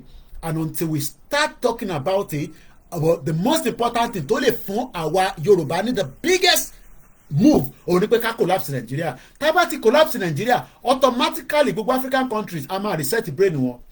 Ṣé wá rà wọn Europeans a máa reset brain wọn. Ẹ lọ wo máa kan náà ní America. There's another palace kan tó wà bí Yorùbá palace kan mo rántí orúkọ bí a back up to mi máa rán mi létí. Àwọn yẹn náà they're doing very well. We are trying our best, but until tí Nigeria bá collapse táwa Yorùbá ní stand tiwa gbogbo tá à ń ṣe yìí nísìn ó máa drive very fast. But kò ṣe ká máa ní Yorùbá pọ̀ ní Brazil ìyẹn kọ́ la fẹ́ jẹ, Yorùbá pọ̀ ní Cuba. No, Yorùbá tó ń bẹ nílé is more than enough to change and transform what will lead the future of the Yoruba people. And it's going to happen in our lifetime. So let's go back again. So the 1914 year, is one of the demonic time. Táwọn òyìnbó ìdásílẹ̀ sí wa lọ́rùn. Ìtọ́lẹ̀ ìdásí wa lọ́rùn, a máa collapse. Bọ́fẹ́, bọ́kọ̀, bí a ní ó máa wáyé ní Tìjàní, kò ní wáyé ní táwa bá náà jà, ẹ lè sọ nǹkan táwọn Biafra máa ṣe. So yeah, Ọ̀yọ́túnjí ẹ ṣe gan ìyá mi Ọ̀yọ́túnjí yes ẹ lọ wo page yẹn gbogbo ibi tí yàn sí gbọ́dọ̀ visit nìyẹn ó dẹ̀ pọ̀ bẹ́ẹ̀ ta lè replicate just like báwọn ìyá wa náà ṣe ń ṣe ní UK. I mean when I saw the Ọ̀ṣun Day kìíní tó ṣe yẹn I was like ní UK èmi dẹ̀ ń gbé nílùú yìí mo dẹ̀ mọ ìwé lè but again ibi tí yàn bá mọ̀ sí náà ni so mo dúpẹ́ pé a ní àǹfààní láti rí àwọn ìyá wa tí wọ́n ń pè ní Ifadiwura and they're doing very well. Now ẹ jẹ́ ká kátìkù yìí why 1914 amalgamation is Nigeria being BANE ẹ jẹ́ ká lọ wo English dictionary ẹ mọ̀ pé lọ́dọ̀ wa níbí báyìí a máa ń wá meaning nìkan àwọn ìbò ńlá láyẹn ti pọ̀ jù kí ló dé tí kò loud okay one more time BANE kí ló mean a cause of great distress or annoyance now ìwọ ọmọ Yorùbá tó ní shut up kí ló ń fight fún wọn ní 1914 amalgamation ó ti cause great distress àti annoyance so bí ẹbí ṣe ń sọ̀rọ̀ yẹn annoyance yẹn ó lè má wà bẹ́ẹ̀ tẹ́lẹ̀ but for the fact pé wọ́n ti wá ṣí ọkàn tiwa náà because tẹ́lẹ̀ yes I was in the Nigerian community I've talked about that I was proud to have worked with the Nigerian community I still have great friends within the Nigerian community èmi kò bá wọn ṣe kankan mọ́ ni I refuse to work for anything called Nigeria wọ́n lè pè mí tí bá fi ìpè tí mo máa lọ tí bá wo tíìmù nǹkan tó fẹ́ ṣe níbẹ̀ tí bá rí pé kò wọ́tẹ̀ I will refuse not to go I was there mo sọ fún yín pé ìjà kan wáyé nígbà kan Abike Dabiri was in the Nigerian High Commission ìjà yẹn wáyé tẹ́ pé ọ̀fẹ́ fọ́gò mọ́ra wọn lórí nínú Nigerian High Commission wọ́n refuse wọ́n jẹ́ kí n record níjọ́ yẹn I was there community tí mo wà nú ẹ̀ ni so kò ń ṣe pé ẹ̀ṣẹ̀ rí mi pé iléeṣẹ́ ìbẹ̀rẹ̀ Yorùbá no I was in that community but Baba Akintoye wá sọ fún wa pé for the kí ni Baba Akintoye ṣe máa ń sọ to achieve the noble goals a gbọ́dọ̀ kúrò ní Nàìjíríà in tó bá máa mú wa pé a fẹ́ rí noble goals wa tá a bá kúrò ní Nàìjíríà a lè rí o lóòótọ́ Ifá máa gbè wá Jésù a máa gbè yín tẹ́ believe ẹ̀ Ànábì a máa gbè yín but we are all still in danger so now àwọn kan wá tún wá béèrè náà pé ok jẹ́ kí n fi mínì sí ọdún tó fún wa ní mínì nìyẹn but mo fẹ́ wo kí làwọn ṣe béèrè again BANE wọ́n ní Nigeria the 1914 amalgamation is Nigeria's been BANE great distress ṣé kò fún wa ní distress látijọ́ tí wọ́n ti ní wọ́n achieve independent ìwọ́sàn tó ṣẹlẹ̀ fún ìwọ àti family ẹ̀ má sọ tẹ lómi a máa parọ́ mọ̀mọ́ no family tiẹ̀ because ó ti cause distress for family tèmi Nigeria yẹn ti cause distress for my family in the last 63 years and it is time we let it collapse ó gbọ́dọ̀ collapse now àwọn kan tí wọ́n á béèrè pé what is the meaning of the word àwọn èèyàn béèrè lórí Google the meaning of being is a source of harm or ruin cause how to use being in sentence ìyẹn lẹ́yìn wá ní ká save ìyẹn lẹ́yìn wá ní ká tọ́jú ṣé kò ti ba ayé jẹ́ kò bọ̀rún jẹ́ kò balẹ̀ jẹ́ ṣé gbogbo adíjú tó bá tẹ̀ mọ̀ kankan níbi tílẹ̀ ṣúdé yìí ó yẹ kó mọ̀ pé nǹkan kan ti go wrong kò ń ṣe gbàdúrà àwọ̀ ọ̀gbà nílẹ̀ Yorùbá but ó ti cause distress kò cause distress nísìn ó ṣe jẹ́ Ọ̀tẹ́dọ́lá bridge yẹn káró àbí kíní kan bíríjì kí ló ń ṣẹlẹ̀ níbẹ̀ yẹn tó bá jẹ́ pé tutù ló yẹ kó ṣe síbẹ̀ ni ẹ jẹ́ kó ṣe tutù síbẹ̀ tó bá yẹ kó ṣe kó ṣàdúrà ni tó bá dẹ̀ jẹ́ pé engineering problem wà lérí àyẹn ibẹ̀ yẹn gangan ní kára accident tó ń ṣẹlẹ̀ níbẹ̀ yẹn ká tó parí ọdún yìí ẹ máa gbọ́ pé accident ṣẹlẹ̀ níbẹ̀ kò ń ṣèpè kí ló ṣẹlẹ̀ níbẹ̀ ṣé ó nídìí kan ṣàdúrà síbẹ̀ ni ṣé ó nídìí kan expand ẹ̀ ni why are we living in denial ó ń cause distress fẹ́mi ó ń cause distress fún ọ ó wá ní ìlú yẹn náà ni pé cash maintain no ó gbọ́dọ̀ collapse ni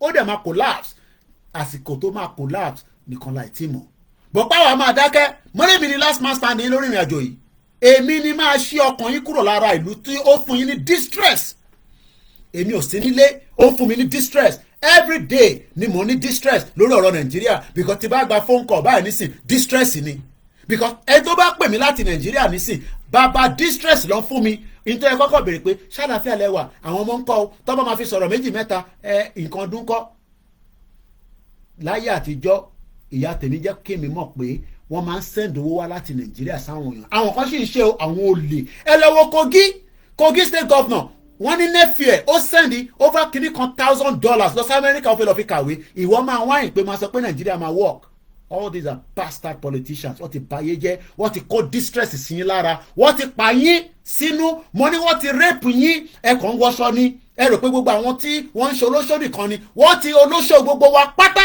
látòkè délẹ̀ akọ̀ manage ni ẹlòmíì ní ọgbẹ́ ọkàn àìsàn kékeré ló ń ṣe nísìn ó wá rọra ń faṣọ sí wọ́n ti rape ẹnìyẹn ó ti wà in distress of the 1914 amalgamation it has to collapse if truly we want to exit Nigeria so that we can have a better life Akérédolú ò fẹ́ kú òun ò ṣe máa síta rẹ̀ ní Ondo state òun ṣe sá lọ sí Germany.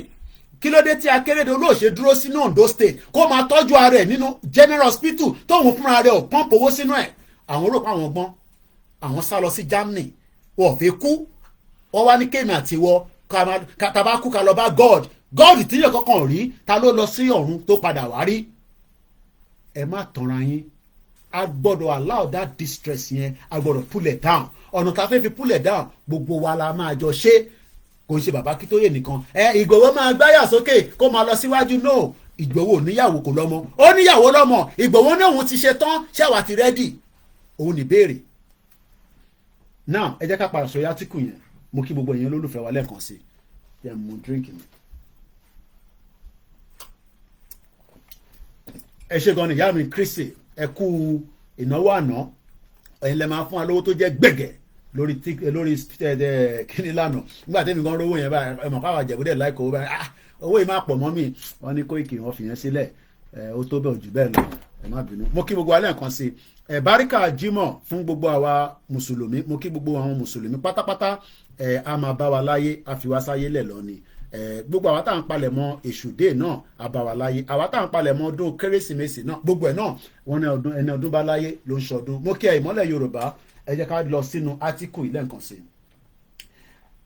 Every problem Nigeria has ever faced and will face can be traced to that demonic event of the 1914 when the British merged the southern and the northern protectorate into one country that is today known as Nigeria. Wọ́n ní gbogbo wàhálà àti ìta ti rí tẹ́lẹ̀ àti tó sì máa rí ìwọ máa sọ pé Ọlọ́run ní jẹ́ rí èmi náà sọ pé Ọlọ́run ní jẹ́ rí bí bàbá wa Owólabí ṣe sọ nìyẹn táwọn bá ń lọlé ẹ̀hàn kéyàwó wọn máa gbàdúrà fún wọn pé dádì bòkó ṣe pé mo fi wọn fámìlì mi ni wọ́n nísìn wọ́n lọlé the same day tó délé ní last year ni wọ́n pa wọ́n ní Fúlàní jí wọn gbé òrùpá àwọn náà ṣàdúrà ni àwọn tó ń ṣàdúrà náà wọ́n ń ṣàdúrà but it is just a problem. Mo kíyàwó Margaret Ìbíjọkẹ́ bẹ́ẹ̀ ni Ìjẹ̀bú like owó tó bá like owó kó like paper àwọn ẹ̀rọ fún British ní wàhálà jù mo dẹ̀ wà lára àwọn tó fún wọn lóyún wàhálà lọ́wọ́lọ́wọ́ nísìn mo ní wọ́n mọ̀ mí dáadáa kò yẹ pé òun ní mọ̀ mí ìgbà táwọn ṣe terrorist kọ́ là ń ṣe níbí báyìí so ọ̀ ní choice but n tó ń ṣe ni pé wọ́n ní kó tone down gbogbo message mi lórí social media 500,000 followers ni mo ní lórí Facebook ẹ wo Facebook wa nísìn tá a bá calculate ẹ̀yàn tó wà níbẹ̀ nísìn ẹ rí i pé minor ni ẹ rí 15 people ló wò mí níbí báyìí ṣé 15 ni mo ní èèyàn ní 500,000 but nígbà tí mo dẹ̀ sọ̀rọ̀ àlefàṣà máa sọ̀rọ̀ kó àtòkò ní sẹ́ má bínú fún language yẹn ibà máa dàrú nísìn ni nígbà tí mo dẹ̀ ń ṣe ṣẹpẹtẹ́rì ìdáwà gbé dání ó yàtọ̀ sí tó àwọn gbé dání náà ẹ yẹ ká padà síbẹ̀ ẹlẹ́kan wọ́n ní gbogbo problem tí Nigeria face àti tó tún máa face can be traced back to the demonic event of the 1914 amalgamation ṣé mo kó tó bá yẹ pé Britain fi wá sílẹ̀ tí wọ́n máa jí wa tábàtà sí ni problem àmọ́ pé a wà on our own kí ló máa jí wa fún mo ti sọ fún yín pé business center ni for their own selfish interest mo dẹ̀ máa ń sọ pé ìjà tá à ń jà àbá ọmọ British àwọn citizen wọn jà o because tẹ bá tẹ̀lé wọn dé ibi tó ti ń ṣe campaign wọn nílùú yìí àwọn ọmọ wọn ìfẹ́ tó ní sí humanity kò ń ṣe gbogbo wọn but àwọn tó nífẹ̀ẹ́ sí humanity ìyẹn máa wò pé ṣé àwọn people ṣé wọ́n mọ̀ wá ni ó dà pé bí spirit kan náà máa ń jà lára wọn mo lọ sí event kan ní last year if not a year before nígbà tó dárúkọ kẹnsaro wíwá tẹ bá rí gbogbo wọn bó ṣe quiet wọ́n gbà àwọn eléyìí ò dẹ̀ mọ̀ kẹnsaro wíwá but wọ́n mọ̀ because wọ́n mọ̀ pé ìjà òtítọ́ ló ń jà fún ẹ wo gbogbo Niger Delta yẹn wọ́n dẹ̀ ṣẹ́ẹ̀lì dẹ̀ destroy gbogbo bẹ̀ yẹn àwọn people yẹn ò lè pẹja mọ́ Buhari olórí burúkú ó náà wọ́n máa clean ẹ̀ tó fi lọ fún 8 years wọ́n ti bẹ̀rẹ̀ project yẹn ẹ lọ sí Niger Delta eze o ẹja lọ́ máa ń pa níbẹ̀ ṣẹ́ẹ̀lì dẹ̀ destroy gbogbo ẹ̀ wọ́n sọ gbogbo bẹ̀ wọ́n pollute ntí ìjà ẹ̀kọ́ ni kẹ́ńsàrú wáńjà ní Abacha ní kọ́ lọ pákọ́ áńgẹ̀ tó fi suspend Nigeria kúrò in the community of kìnnìkan nígbà yẹn I pity a lot of us that are still in the hope that Nigeria mo kẹ́ ẹ̀ mọ́lẹ̀ Yorùbá let's go further. Britain had only one thing in mind while they were carrying out this fraudulent 1914 amalgamation: their administrative and economic conveniences.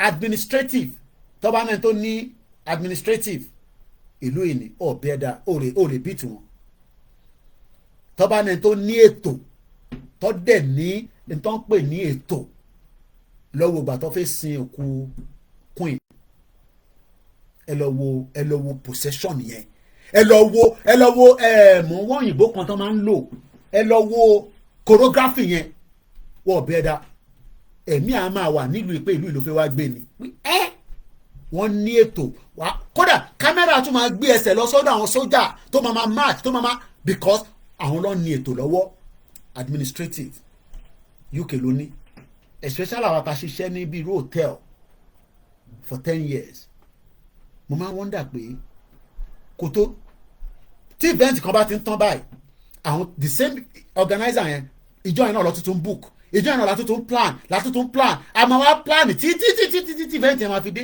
máa máa wọ pé àbájọ 10 years ni mo fi ṣiṣẹ́ nínú hotel nílùú yìí wọ́n ní ètò nígbà tá à ń ṣiṣẹ́ tí mo ṣiṣẹ́ dé Governor's House Hotel one of the 5-star deluxe hotel nílùú yìí tó bá ní báwọn èèyàn 1000 ń bọ̀ wá jẹun ìlú yìí ní ètò wọ́n máa ń sọ fáwọn chef yẹn pé aago 10 gbogbo staff tó ń ṣiṣẹ́ nínú hall yìí àwọn ò gbọ́dọ̀ rí ẹyẹ níbẹ̀ wọ́n dẹ̀ gbọ́dọ̀ jẹ 3 main course kódà wọ́n tún máa mu tea ẹ wá máa rí eré ìgbìgìgbìgì ìgbàgàgbàgà èèyàn 1000 tó wá jẹun yẹn wọ́n bí ẹ̀dá because 10 o'clock yẹn wọ́n fẹ́ go live wọ́n ọ̀dẹ̀ fẹ́ yẹ kó máa rí ẹyẹ nígbà tó bá ń ṣe live ẹ mọ̀ pé kámẹ́rà máa zoom wá sórí tébù yẹn kankan wọ́n lè ní that is Michael Jackson nígbà tó bá rí Michael Jackson tó sì ń jẹ tó sì mu súpù lọ́wọ́ wọ́n ní ètò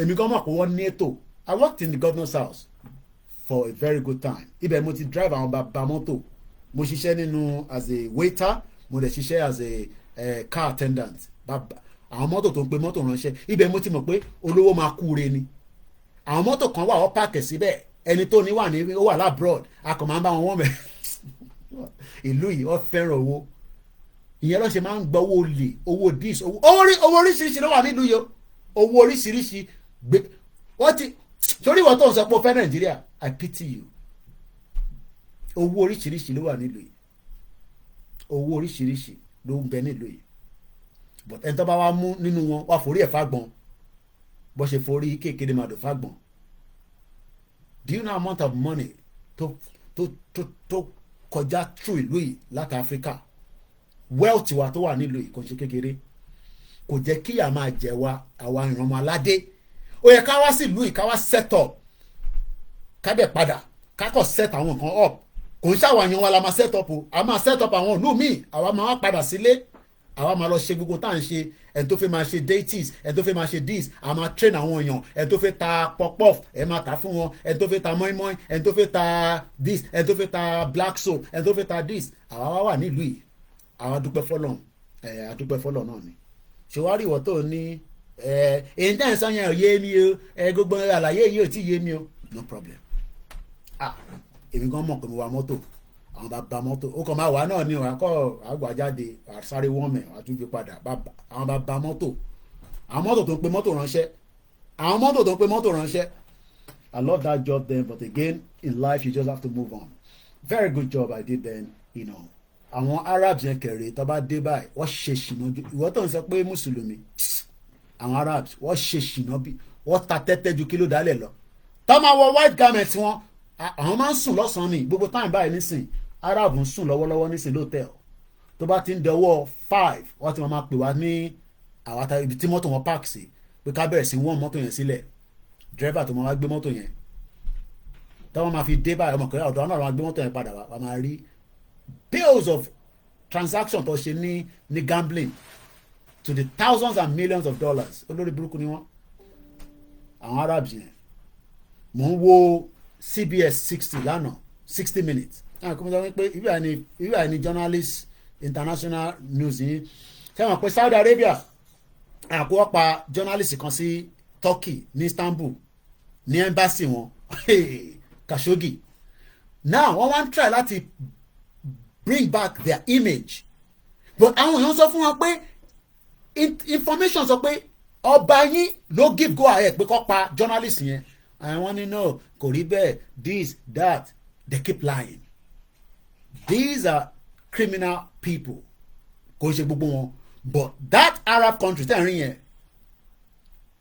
àwọn ọlọ́pàá journalist sínú I mean wọ́n pa wọ́n wá ṣàṣì wẹ́wẹ́ àwọn tó dẹ̀ pa yẹn within hours wọ́n ti fi fire jet wọ́n ti fi gbé wọn kúrò nínú Turkey wa ní ẹ pààyàn sílùú àwọn wọ́n kọ́kọ́ deny wọ́n ní yẹn ó wọlé lóòótọ́ ó wọnú embassy ìyẹn fẹ́ fẹ́yàwó ni àbí kankan ó ní ìdí láti gba àwọn dọ́kúmẹ́ǹtì kan wá wọnú embassy lọ ẹ mọ̀ kíyàn ó dàbí pé kí wọ́n Nigerian embassy nísìn káwá máa ní wọ́n wá mi àná nísìnyàn kan pè mí wọ́n náà wọ́n gbúrò máyégún ní Scotland wọ́n náà gbúrò máyégún kẹ̀ ẹ̀gbọ́n yẹn pè mí láti America ó send message èmi náà pé máyégún mo gẹ́tẹ̀ fóònù ẹ̀ lọ sí voicemail mo ní bí ó ti báyàwó ẹ ti lọ holiday ni nígbà tí mo send message sẹ́gbọ́n yẹn padà wọ́n náà àwọn ti padà rí pé wọ́n online pé àwọn kọ̀ láti máa make sure pé àwọn check on every one of us ni in tó ń pè ní pé àwọn tó wà concern nìyẹn. tẹ́ ẹ̀ bá rí wa fúnjọ́ mẹ́ta ọjọ́ méjì ẹ gbọ́dọ̀ máa bẹ̀rẹ̀ pé bó lọ́wọ́ especially àwọn táwọn pariwo báyìí kó má jẹ́ kó ti kidnap wa lọ. in tó ṣẹlẹ̀ sí Nnamdi Kanu ni àwọn olórí burúkú wọ́n jẹ́ kó kidnap Nnamdi Kanu wọ́n wá jẹ́ kó gbé láti Kenya àwọn tó yẹ kó pariwo Nnamdi Kanu síta pé àárí ọ̀gá wa o wọ́n dákẹ́ ẹ wá ní káwọn Biafra má bínú tán àwọn tó yẹ kó tètè pariwo pé níbo ni Nnamdi Kanu wà àárín Nnamdi Kanu o wọ́n dákẹ́ for 8 days tí Fúlàní fi gbé Nnamdi Kanu dé Nàìjíríà. Let's continue. Britain had only one thing in mind while they were carrying out this fraudulent amalgamation. It was for administrative and the economic conveniences of themselves. They don't care about you, they don't care about me. tó bá fi pé wọ́n care about us tó ń fún yín ní peanut tó ní gọ́ọ̀mẹ̀ntì máa ṣe dáadáa fún gbogbo wa irọ́ ni gbogbo ẹ̀ it's all lies. Nothing more. The action of the British can be compared to a man who brought both herbivorous and carnivorous animals from the market and chose to put them in one cage to make it convenient for him to transport them home. ẹ̀gbọ́n ìbò yẹn ẹ ṣáà mọ̀ tó ń pè ní carnivorous àti herbivorous tó bá mọ̀ kí á kí n ṣàlàyé fún wa ó dàbí pé kẹ́ gbé àwọn ẹranko tí wọ́n ní bára wọn ṣe kẹ́ gbé wọn together ó wá fẹ́ transport ẹ̀ lọ sílé ọlọ́run jẹ́ kí wọ́n gan délé òun lọ́rọ̀ nàìjíríà wọ́n kó amọ́ ẹrẹ̀ wọ́n kó amọ́ ìdọ̀tí wọ́n kó amọ́ tí kò jẹ́ kó wà pẹ̀lú wa as people of great importance tí elédùnmarè dá gbogbo wa àwa ní ká collapse ìyẹn lẹ́yìn kan wá ní ẹ kò yé wa o ẹ tẹ́ ẹ sọ yìí ẹ má dẹ́gunlẹ̀ o ẹ tẹ́ ẹ bá understand ẹ farabalẹ̀ kẹ́ béèrè béèrè. The future of Nigeria needs to collapse so that we can have a better life ahead. Let's go further. This man knew that the herbivorous feed on herbs and they are very harmless and they are easy going. But herbivorous ewé làwọn máa ń jẹ very easy going. They are even very harmless. Ó wá gbé èyí tó ń pè ní carnivorous èyí tó jẹ́ pé flesh ló máa ń jẹ and they are most times very aggressive and violent. Mo wà lórí TikTok nídàájí nígbà tí mo jí because mo ti jí lọ́wọ́ òrùgbà mi yàn á kọ́ jí èmi gẹ̀ máa kọ́ browse èmi náà lọ sórí TikTok àwọn kan sọ mo ní bàbá kan tó ṣàn fìdí ajá ìṣe bímọ ni mo máa ń wo àwọn ajá wèrè kan tó yẹ kó máa ń burú gan yẹn mo á rántí àwọn oríṣiríṣi nǹkan tá a ti rí tájá máa jẹ àwọn ọmọ ẹ̀ ṣáà rántí àwọn ẹ̀yin náà àmúṣọ́pọ̀ nǹkan tèmi ti rí àwọn tó yẹ pé ní Nàìjíríà náà àti ní abroad ajá tó ṣe bímọ tán á kó tún jẹ àwọn ọmọ tó bí yẹn ajá kí ló ṣẹlẹ̀ náà ó ti di dìgbòlugi nìyẹn o so they are flesh làwọn máa ń jẹ ẹ wá gbé animal tó ń jẹ ewé tó wá gbé kó èyí tó ń jẹ flesh ẹ wá kó wọn sínú kéèjì kan náà ẹ wá ní ẹ fẹ́ transport wọn kí lè rò kó máa ṣẹlẹ̀ òun lọ́rọ̀ Nàìjíríà.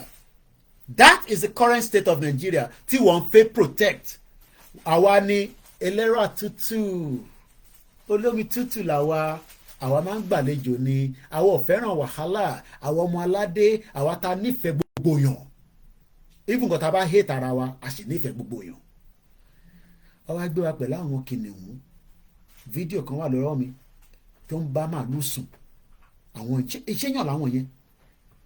How did we even get to where àwọn tó ó jẹ́ kó ní understanding ẹ̀ tó yẹ kó máa bínú jà wá lọ wọ́n bínú because àwọn rò pé àwọn save ìjọ kan the same set of people máa jẹ gbogbo yín wọ́n máa rí yín jẹ pẹ̀lú security tẹ̀ kó káàkiri yẹn wọ́n máa rí yín jẹ it's just a matter of time. This man knew that the herbivorous feed on herbs and they are very harmless and they are easygoing, while the carnivorous, they feed on flesh and they are most time very aggressive and violent. They were aggressive, they were violent. The way I talk might not be comfortable with you. That is why we are all different human beings. Mo kí ẹ jaya jaya. Wọ́n wá kọ́ àwa èèyàn tútù, àwa tí a fẹ́ràn ẹ̀mí. Lóòótọ́ nísìnyí àti láwọn ọmọ Yorùbá náà tẹ́ pé ẹ̀mí ò jọ yín lójú, but a fẹ́ràn ẹ̀mí. Wọ́n wá kọ́ àpè láwọn tẹ́ pé tó bá gbé ọ̀rùn èèyàn báyìí wá dúnbùlẹ̀ wá dẹ̀ kò dẹ̀ sí tó kàn wọ́n. In other words, the herbivorous animals in that cage might end up as a meat for the carnivorous ones, even before the man will reach his destination. He knew all these, but still choose to put those animals together. Ta ló bá kó àwọn animals yẹn separately? That is a problem in Nigeria. Wọ́n kó gbogbo wa together. Bishop Adesina, wọ́n ní historically, some set of Yoruba people were engrafted and incorporated into Britain. They are founder of the York City. British New Yoruba are indigenous of York City in UK. Mo dẹ̀ mọ̀ York tán sọ yẹn because that is Hull. Hull nìyẹn. Tó bá dé Hull yẹn is about almost, tí bá travel, tí bá fi gbéra láti bíbá ẹni sìn, I fẹ́ take almost by road. Mo ti drive lọ́bẹ̀rẹ̀. Nígbà tá a ṣe ń ṣe boys káàkiri. Mo ti lọ sí University of Hull. Ọmọọba Akíolú, ọba Akíolú kò tí ì ṣọba nígbà yẹn o. A lè sọ pé nísìnyí ọba Akíolú, as at that time he was a policeman. Ọ̀kan náà ọmọ ẹ̀, mo ní dárúkọ ọmọ yẹn, ìyàwó méjì ni bàbá yẹn fẹ́. School yẹn ló ti school. Mo kàn rántí nísìnyí University of Hull. Èmi àtẹ́lẹ̀ ti mọ̀ra lẹ́kọ̀ọ́. Àwọn ọmọ olówó náà ọmọ olówó. Èmi náà ọmọ olówó lèmi náà. Anyway, èmi bá fàájì tèmi lọ ni as usual. Mọ̀ pé boys la ṣe ń ṣe gbà yẹn àti ìfẹ́rẹ́ àti ìmárì. Ó ti yé ká má fi gbẹnu sọ̀rọ̀. Èmi bá fàájì tèmi lọ, mo gbé mọ́tò láti London. Mo ya lọ síbẹ̀. Ó jì gan. It's almost about some almost 7 or 8 hours. It's a long down, it's a long distance from London. Láti London, mo fẹ́ wo distance yẹn. It's a very long distance. I love long distance, drive. So nígbà tí mo wá débẹ̀ tèmi dẹ́n ṣe fàájì tèmi lọ 4 hours 27 minutes láti London the Kingston upon Hull ibẹ̀ ní York tí Bishop Adesina yẹn tẹ́n sọ ẹ̀ máa wà tó wà sorry wàá gba Sheffield kọjá wàá gba Birmingham kọjá bí mo ṣe ìmílẹ̀ àtẹ́yìn fi fàájì mo ṣe wọnú school wọn ìgbà yẹn mo lè ṣe ní mọ́tò kan tẹ́mi náà ó yẹ yín tó ń dún tátátá ẹ wọlé ní ẹ̀ tẹ́mi dẹ̀ lọ bá bí yẹn ṣe wá ní ẹ̀ ṣáà ń sọ̀rọ̀ bí ọmọọba nísìn ìkan náà ọmọọba kábíyèsí ìyẹn Akíolú nígbà yẹn Akíolú làwọn máa ń pè níkànnì pẹ̀lú ọba ńgbà yẹn nísìn lọ́ba nísìn àlẹ́ ẹ̀fẹ̀ ìgbà Akíolú ni tàtẹ̀ mọ bàbá yẹn dáadáa ẹni lè tètè bá dẹ̀ máa fọlọ́pàá dẹ́rù bàbá ní phase 2 bí ṣe bọ́ wọn ṣe bọ́ bó ṣe wá bá mi ní ọkọ̀ gímí ní yọmí kíní kan kí ló ṣẹlẹ̀ kí ló wá ṣe ńlá àṣà sọ̀rọ̀ fine girl lọmọ wọn yẹn ṣùgbọ́n ní sandra kó àwa Nàìjíríà nìsín so ìfẹ́ ìmọ̀ pé má ti wà lórí road tipẹ́ but at the end of the day what I'm just trying to say is that our privilege our privilege and one of the son did not agree with the father till date. That's another topic for another day. Let's come back to the conversation. So arákùnrin mọ̀ pé àwọn ẹranko méjèèjì yìí ìkan máa jẹ kan kó tó débi tán lọ in tí Britain ṣe fún wa nìyẹn wọ́n kó wa mọ́ àwọn tó máa jẹ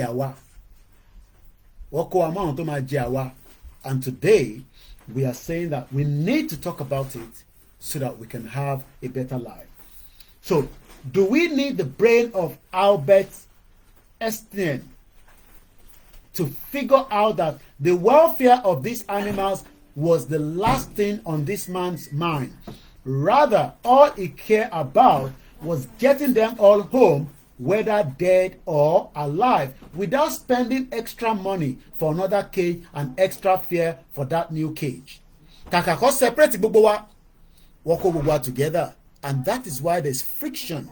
We don't like each other. There's disunity among us. It's because 1914 amalgamation is going to be the problem.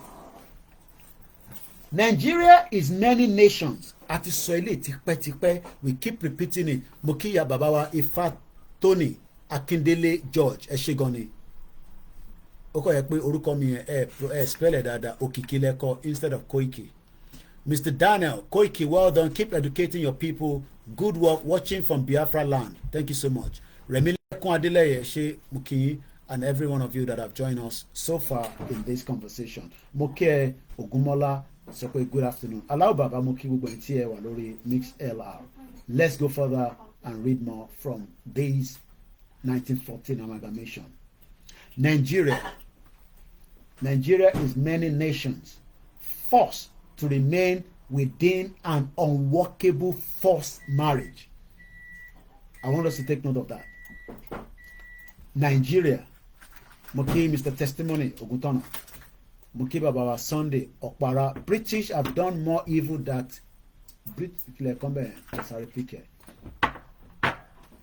Moki Awalaju Moki Kuka, Olajiri rather. When it comes to the movement, the most important thing you can bring to it is self, and no one should be left alone. We are in it together. Benny, Eshogoni.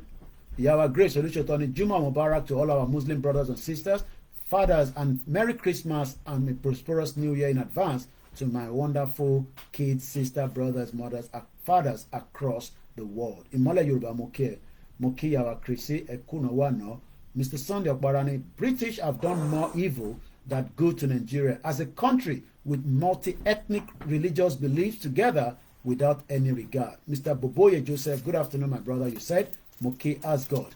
Keep the comment coming, and we appreciate every single one of you on the thread. We still have about, how long that is so far, we've done 2 hours. So, I need to do 3 hours. Look, yesterday we had over 4 hours. So, exactly 3 hours, we're going to end it. Emma Binetawa, Silver Badmon said, the last man standing of our time. Thank you so much. Mr. Odusi Oluwaseyi Olaniwaju, and well done. Thank you so much, sir. Also, Silver Badmos, thank you. AJ, anyone with dual citizenship must not be allowed to hold a political office in Yoruba nation. Well, that will be on the constitution of Nigeria, of Yorubaland then.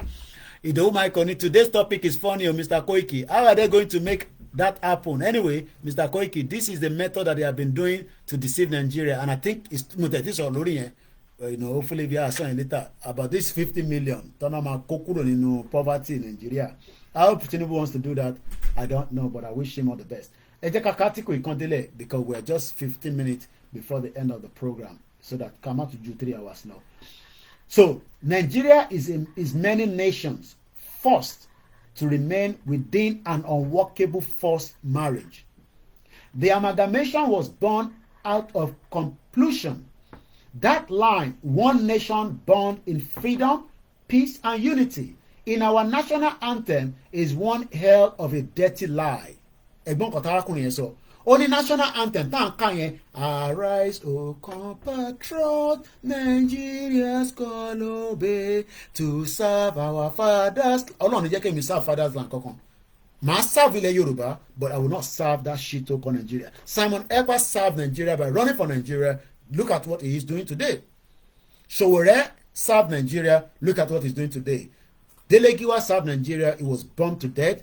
Uncle Bola Ige served Nigeria. Chief Justice of Nigeria under Obasanjo, he died. Funsho Williams served Nigeria on the public sector for 17 good years. Tí mẹ́ni tó pa Funsho Williams lẹ́ni, ìyẹn bàbá wa yẹn.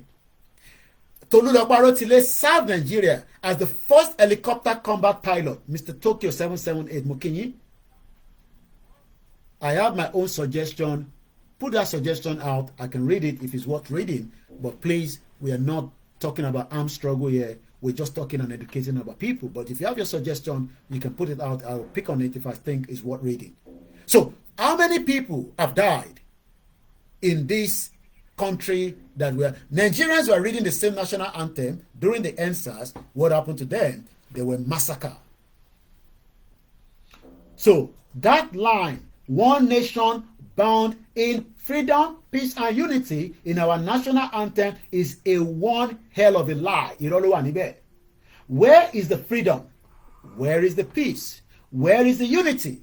I'll ask the question again. Where is the freedom? Where is the peace? Where is the unity?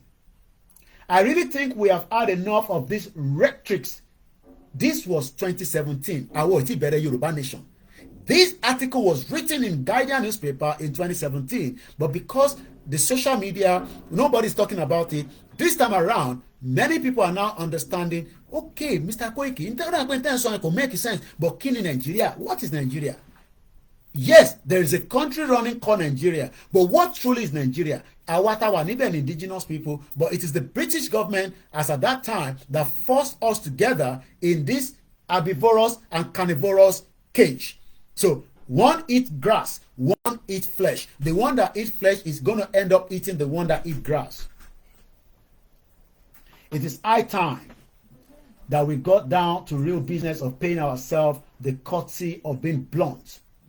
The One Nigerian slogan is one of the biggest organized lies of the century. I did not write this report. This was in 2017. Just Reason says, I have not seen a single Nigerian politician recite the national pledge. They will not, because it is not going to work for them. The One Nigeria slogan is one of the biggest organized lies of the century. But many Nigerians still do not want to accept that because they are living in illusion. It's the biggest lies. There's absolute nothing one about Nigeria. There is absolutely nothing about Nigeria.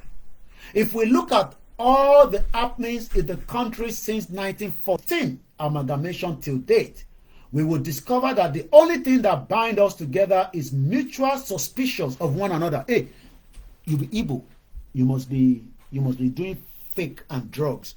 You be Yoruba only, you be scammer, hey, scammer, ole. Or you be Hausa, hey, you.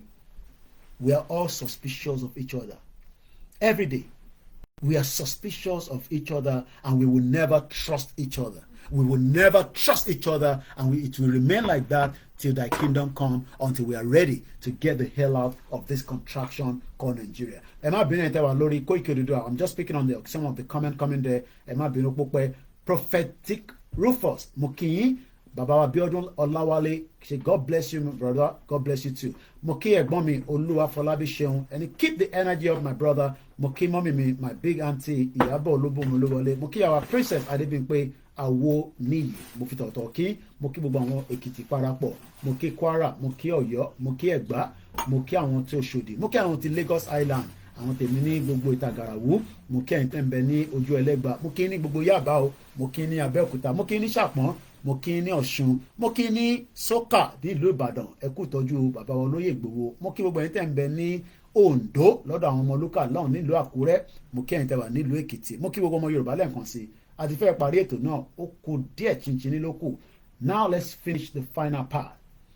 A very influential Yoruba monarch once threatened to drown Igbo residents in Lagos in the lagoon of Akeoluni. Yet, not even a single shop owned by the Igbo man was burnt in Lagos as a result of that threat. All the cat and dog fight between the Yoruba and the Igbo, there has been no case of these two tribes attacking each other physically. They always end in long grammar, which is how decent beings end their misunderstanding. But for some of the other regions, every disagreement must end in bloodshed. Àwọn nọ́ọ̀tì nìyẹn, àwọn máa ń jà tẹ́mi máa bọ́ lẹ́ni. Despite all the brutalities of the government, IPOB has never killed innocent people. Despite the volume of arms at its disposal, OPC has never attacked innocent people. Despite the gravity of environmental terrorism the federal government has carried out in the Niger Delta, neither men nor avengers have ever bombed innocent people. But even without provocation, the terrorists in the other part of Nigeria killed, maimed innocent people, take over their land with active support of the government. All the killings of innocent people that have been carried out so far, starting from the Igbo program of 1945 in Jos and that of 1953 in Kano, were all carried out by the enemies of Nigerian unity. Are we waiting for Rwanda, 1994? Example, before we summon the needed courage to stop believing our own lie about Nigeria being won. This country has since reached its elastic limit. It can no longer stretch again. India and Pakistan were once a country. Today, look at India and look at Pakistan and tell me what you see. The only solution to all our problem of this country is federalism in letter and spirit. Anything short of this will only leave us with the peace of graveyard, which is no peace at all. We must renegotiate our coexistence. Ogbu, a social analyst, wrote from Port Harcourt. That is the reason. Mo kí bàbá mi ẹ̀ṣẹ̀gọ́ni Mr. Son Odu àlàáfíà ẹ̀ṣẹ̀gọ́ ṣẹ̀ṣẹ̀ wà lọ́lídé àbẹ́tí padà sẹ́nu iṣẹ́ ẹ̀ṣẹ̀gọ́ni ẹ̀kọ́ àdúró tí wà ikú gbogbo gbà. So that is how far I can go this afternoon. If I have the privilege to be back again, I will definitely do. If you come across the program, share it. Tell somebody else that there's nothing common in Nigeria. It was something that was put together by the British government, and eventually it has never worked. And on that note, I say we will come back again if we can. Yoruba Nation, no going back. Have a very good afternoon. My name is Olami Koiki. Thank you so much, those of you on the Twitter space. I know we have people that were coming in and out, and everyone that have joined us on all the platforms. Please give us the title of this article. I need to post it. Okay, what I'm going to do before I go, I'm going to bring it again to the TikTok later, like I did yesterday. I promise you I was going to post some of the things I said yesterday. But if you're following me on Twitter right now, go on that Twitter, go on my Facebook. I'm doing that right now. I'll be posting that in just a few minutes before I go. So I want us to go there. You will read the link there, and you'll also be able to get the message of why we say Nigeria will never work. Nigeria is a crime scene. Nigeria was put together for the selfish interest of the British government as at the time, and they will not tell you that, but my job is to remind you that the 1914 amalgamation is one of the biggest fraud in the humankind or human race. So I'm posting that right now, and I want us to all go and read it. I'm going to post it on the Twitter, which is X. I've just done that now. So if you're following me as well on the Facebook, Olayomi Koiki, no, Koiki Media rather, I've just done that right now. You can also go and read it from there. But if I send the link and we'll see on Twitter or TikTok. There's no solution without an ethno-linguistic Yoruba nation. How can we get rid of Indigbo? You cannot get rid of Indigbo. Give them freedom and let them go, and we lock our borders. That's all. You cannot. The present day Nigeria, we will all live together. Whether you like it or not, whether you hate them or not, we will live together, because that is what the fraudulent 1999 Constitution says. I live with different people in this country, and I respect them. I abide by them. I don't have to agree with them, but that is what the law says. If I don't agree with them, I should then be checking out of UK. But I decided to live here for 25 years, even though I don't want to say I hate anybody. I don't agree with everything that happens in this country. But for now, I'm living here because I have to abide by the rules and regulations. So there's no way you will even say, even if we separate Yoruba from Nigeria, people will still come and live with us. The Igbo will live with us. We will just be able to control them based on our own new constitution. Just like I live in this country, my fingerprint is with the British government, and we will take fingerprint of those that we think that they should not be living with us. You cannot have a country and say, Yorubani Koluma wa nibe. The world is so big. So this and all this again is what the British created. The British wanted us to hate each other. I am not here to defend the Igbos. The Igbos are criminals just as the Yorubas are criminals, the Hausas are criminals. But one thing we are saying is that when we have a country, you cannot have a country and say Yoruba people will only be inside that country. You will have the Igbos, you will have the Indians, you will have this, you will have that, but we will be able to control them with a new system of government. And that is not going to happen in the present day Nigeria. And that is a fact. British refused to give Al-Fayed a British passport. He owns Harrods. He's a billionaire, not in Naira, in pound sterling. He was never given a British passport till he died in this country. His daughter, his son, Dodi, was the one going out with Princess Diana. May her soul rest in peace. From what we heard, we know that that death has a lot of hands. It was not a natural death, because Princess Diana, from what I got, was already pregnant for Dodi, and that will never happen in the history of this country. So one thing is, for when people say that we want a Yoruba nation, but you don't want Igbo to live with you, I don't know how that is going to happen, because we have lived together before. What we can only do is we will have a new rules. The current 1999 Constitution allow the Igbo to live anywhere. If you sell your land to them, that is your own cup of tea. maybe it is time now that the Lagos state, all the state governors should start thinking of, if people are in distress, the Yoruba people, buy those houses from them and let us save and preserve it. And that's the way it is. Thank you so much. So I'm just going to post the last part of this broadcast. Merry Christmas coming from Princess Adebimpe, and Happy New Year. She's sending a message to every single one of you on our platform. Mr. Tone Cole say, after independence, in order to build a great nation, each country went to war. But in Nigeria, after independence, our people went to prayer and fasting.